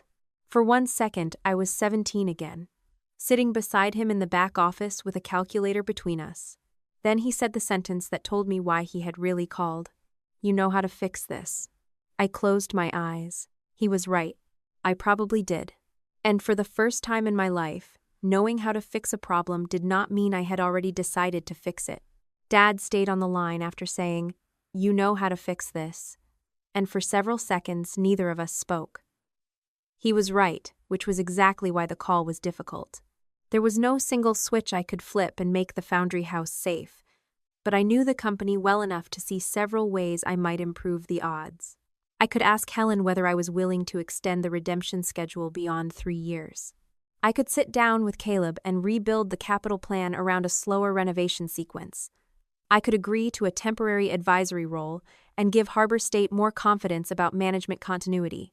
I could help Dad negotiate a different structure with the buyer, or make one more run at alternative financing. None of those ideas guaranteed we would keep the building, but they could change the probability. Dad knew that. That was why he called me instead of the finance team. "I'll look at the numbers," I said. He released a breath so quickly I knew he had heard something I had not actually promised. "Thank you." I said, "I'll look. Donna, I'm not agreeing to anything tonight." The softness disappeared from his voice. "We don't have time for games. I'm not playing one. You know this company better than anyone. That was not how you described me when you restructured it." He went quiet. I regretted the line as soon as I said it, not because it was false, but because I did not want our final decisions reduced to another argument about who had hurt whom. I wanted to know whether the company needed me or whether Dad needed me. "I'll review the proposal," I repeated. "That's what I'm willing to do." He accepted that because he had no better option. Evan was already asleep when I opened my laptop at the kitchen table. I pulled up the latest forecast Caleb had sent me, the preliminary sale leaseback terms, the redemption schedule, and the capital work we had been arguing about since March. For the next 2 hours, I did what I had always done best. I stripped emotion out of the numbers. The offer on the foundry house was strong. Mercer House would sell the property to an established hospitality real estate company, lease it back long-term, and keep operating every scheduled event. Staff would stay, clients would see almost no disruption, and the sale would create enough liquidity for the capital work and redemption payments. The company would lose ownership of an appreciating asset and take on rent, but it would survive. That was the answer I needed. Evan came downstairs sometime after midnight and found me surrounded by papers. "You're doing it," he said. I looked up. "Doing what?" "Fixing it. I'm checking whether the sale hurts employees." He pulled out the chair across from me. "That isn't the same thing?" "No." I turned the laptop toward him and explained what I was seeing. Evan did not pretend to understand every covenant ratio, but he understood the conclusion. If they sell, people keep their jobs. Yes. The venue stays open. Yes. The company doesn't collapse. No. And if you go back, I might help them keep ownership. Would that protect the business? I looked at the numbers again. No. Saying it aloud made the distinction final. It would protect Dad from losing something he loves. Evan leaned back. "And you love it too." That was the part Dad was relying on. I stared at a photo of the foundry house on the buyer's presentation. Old brick facade, black framed windows. The Mercer House sign over the entrance. "Yes," I said. "I do." For years, that would have been the end of the analysis. If I loved it, I protected it. If my family needed something and I knew how to provide it, I provided it. If a problem could be solved, I solved it. I had spent so long being the person who handled things that I rarely asked whether they were mine to handle. This time I did. The next morning, I called Dad before I could talk myself into making his emergency my project. I reviewed the proposal, and the company can live with it. That wasn't what I asked. "I know. You also know we don't have to sell if you help." "Maybe. Not maybe. Dad, there is no guaranteed structure. You can extend the redemption." I could. "You can talk to Martin." I could. "You can come back for 6 months and help stabilize the company." I could. The silence on his end became impatient. "So what's the problem?" "The problem is that I can do those things." "That makes no sense." "It makes perfect sense." I stood by the kitchen window, watching a delivery truck back into the building across the street. "You are not asking me to save Mercer House Group. The company has a workable path. The foundry is Mercer House." "No, it's part of Mercer House." It is the reason the company exists. It is where the company started. That distinction only matters to you. No, it matters because you are asking me to sacrifice my contract and step back into management to preserve an asset when the operating company does not require that sacrifice to survive. He exhaled sharply. You sound like a banker. You taught me to sound like this. Do not put this on me. I'm not. Yes, you are. You are enjoying making me live by your rules. That hurt because I knew how easy it would be for him to believe. I lowered my voice. I'm not enjoying any of this. Then help me. I am choosing not to take responsibility for fixing this. You're punishing me. No. What else would you call it? Consequences. He laughed without humor. Convenient. You created the restructuring. You refused the independent review. You activated the agreement. You knew the capital plan. You knew the bank had already warned us about leverage. I didn't create those facts. You exercised the put. Yes. You could withdraw it. Yes. Then you are choosing this. I am choosing not to rescue you from the choice you made. For a moment, he said nothing. Then his voice dropped. You would let us lose the foundry just to prove you were right. That accusation was almost enough to make me cave, because it touched the part of me that still wanted him to understand I was not cruel. Instead, I forced myself to answer the actual claim. Mercer House will still operate there. It won't be ours. No. You know what that means. I know exactly what it means. Then, how can you sit there and talk about it like a financing structure? Because when I was 17, you taught me that emotion doesn't change the numbers. He stopped. I continued. You taught me that a building is an asset. That sunk cost is still sunk cost. That sometimes the decision you hate is the one that keeps the business alive. This isn't the same. It is when the building is yours. He hung up. I sat at the table with the phone in my hand and felt nothing triumphant. That was how I knew I had finally made the decision for the right reason. If revenge had been the goal, I would have wanted him to suffer. I didn't. I simply was not willing to become responsible for preventing his suffering anymore. Mom called 2 days later. She did not ask how I was. Your father hasn't slept. I'm sorry. That's it? What do you want me to do? You know what he's facing. Yes. He may have to sell the place he spent his life building. I know. And you can stop it. I can help try to stop it. That's what I mean. No, Mom, it isn't. She made the same tired sound she always made when I insisted on precision. Why do you always do that? Do what? Turn every conversation into definitions. Because you can stop, it makes me responsible for the result. I'm not. You have more power here than anyone. Not anymore. Dad made sure of that. This is not the time to relitigate the restructuring. You brought up what I can do. Because your father is devastated. There it was. His pain had become the emergency. I asked, what would count as enough? What? If Dad is devastated, what exactly am I supposed to give up to fix that? I'm not asking you to give anything up. Extend the redemption? Maybe. Return as an advisor? Temporarily. Talk the bank into accepting a structure I would have advised against as COO? You make it sound impossible. No, I'm making the cost visible. Mom's voice hardened. Families help each other. Yes. Then why won't you help? Because helping is not the same as absorbing consequences for someone who refuses to change the decision that caused them. He offered to put you back, after he saw the financial consequence. He was trying to make peace. No, he was trying to undo the cost. Mom went quiet. I thought of the conversation before the wedding when she told me I had enough and Elise deserved one thing that was hers. The logic was still the same. Dad hurt more now. Therefore, I should carry more. You still think fixing his feelings is my job, I said. That is not what I said. It's what you're asking. She did not answer. For once, I did not keep talking until she understood. I said, I love you, Mom. I'm not changing the redemption schedule. She inhaled. Your father will never forgive this. That is his decision too. We ended the call without screaming. That was probably the healthiest argument we had ever had. The sale process moved forward through July. Dad explored other options first. I would have expected nothing less. He spoke to another lender. Caleb modeled delaying some capital work. A second appraisal narrowed my redemption value slightly, but not enough to change the liquidity problem. Harbor State remained willing to renew and amend the revolver, but not on the fantasy that management changes and fixed obligations did not matter. The bank's final requirement was management continuity. Because I was leaving, and Elise had limited experience in operations and finance, Harbor State wanted Mercer House Group to hire an experienced COO within 90 days of the sale closing.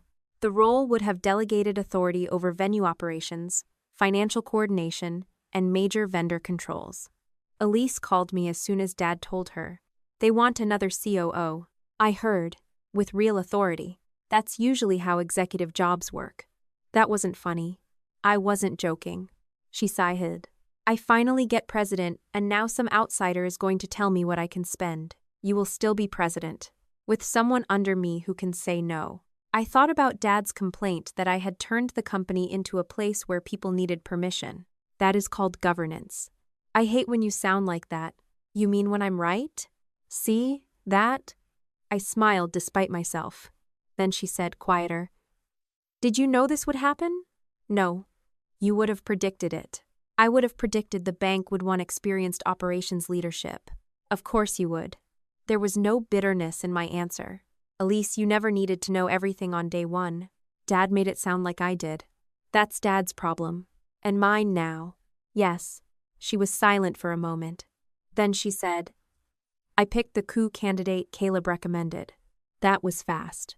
He ran operations for a regional hotel group. Good. He asks for documentation on everything. I laughed. She did too. It was the first time since before the wedding that the sound between us did not feel forced. Then her voice changed. "I'm sorry." "For what?" "The wedding." I did not answer immediately. She continued, "I knew the money would go to you. I knew you would say no. I wanted to prove I could make decisions badly enough that I decided it didn't matter if they were your decisions to make. That was the apology I needed. Not because it repaired anything, because it named the choice. Thank you for saying that. I don't expect you to forget it. I won't. Fair. We were still sisters. We were not healed. That was more honest than pretending one apology could reverse years of resentment. The Foundry House sale closed on July 31st. Mercer House did not move. The employees remained.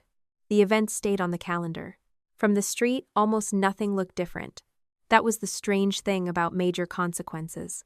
Sometimes there was no shattered window or moving truck. The ownership simply changed on paper. A week before closing, I went to the Foundry one final time to collect a box from the old office and sign my last transition acknowledgement. The ballroom was empty when I walked through it. Sunlight came through the tall windows and hit the polished floor where I had once helped lay temporary cable before we could afford a full lighting system. I passed the service corridor where I had folded napkins as a teenager. The walk-in refrigeration unit that failed 3 weeks before my wedding had already been replaced. Of course it had. Businesses move on. That was what my father had spent years teaching me. The old office door was open. Dad was inside. Closing documents were stacked on the desk.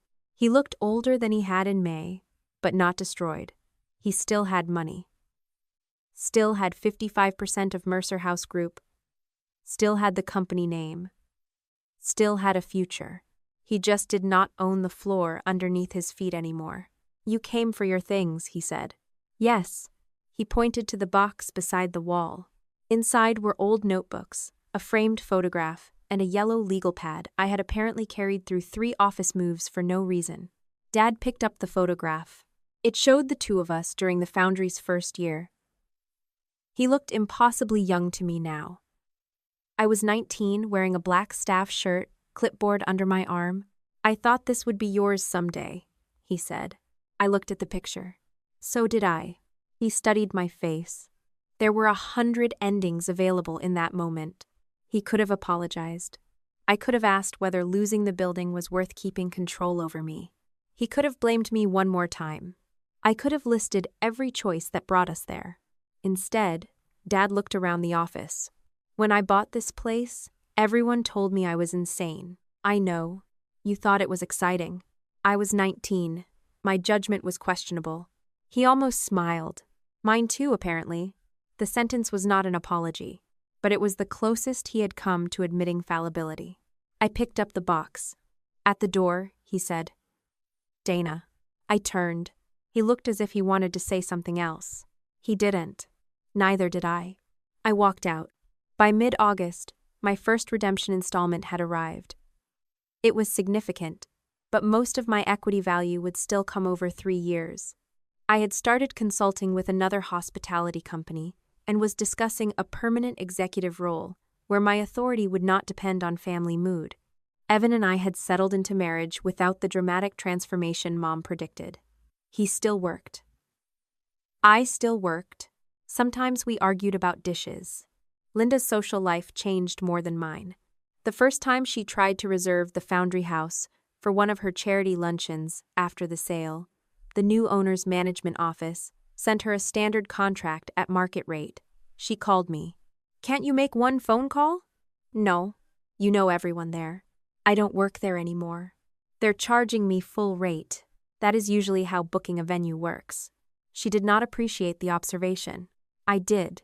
Not because I wanted her embarrassed. Because for the first time, the building was treating her like everyone else. The last lesson came on an ordinary Tuesday evening. Evan and I were halfway through dinner when my phone lit up with an email from a Mercer House manager. I recognized the subject immediately: vendor delivery conflict. 2 departments had approved different schedules. A truck was supposed to arrive the following morning. Nobody knew which version controlled. I opened the email, read the attachments, understood the problem in less than a minute. I knew which clause mattered. I knew which manager needed to make the call. I knew exactly how I would fix it. For most of my life, that knowledge had functioned like an obligation. Dana knows. Dana can handle it. Dana will figure it out. My family had been right about my ability. They had simply confused ability with ownership. Evan looked at me. "Work? Not mine." He glanced at the phone. "Problem? Yes. You need to get it?" I looked at the screen one last time. There was no panic in me. No guilt. No need to prove I was still the person who could save Mercer House from itself. I turned the phone face down. No. Then I picked up my fork and went back to dinner. For the first time in my life, I knew exactly how to fix the problem, and I let somebody else handle it. You should never confuse being capable with being obligated. Set clear boundaries, document important decisions, and refuse to carry costs created by people who ignore your consent. Family loyalty does not require surrendering your authority or self-respect. If this story resonated with you, subscribe for more lessons like this here.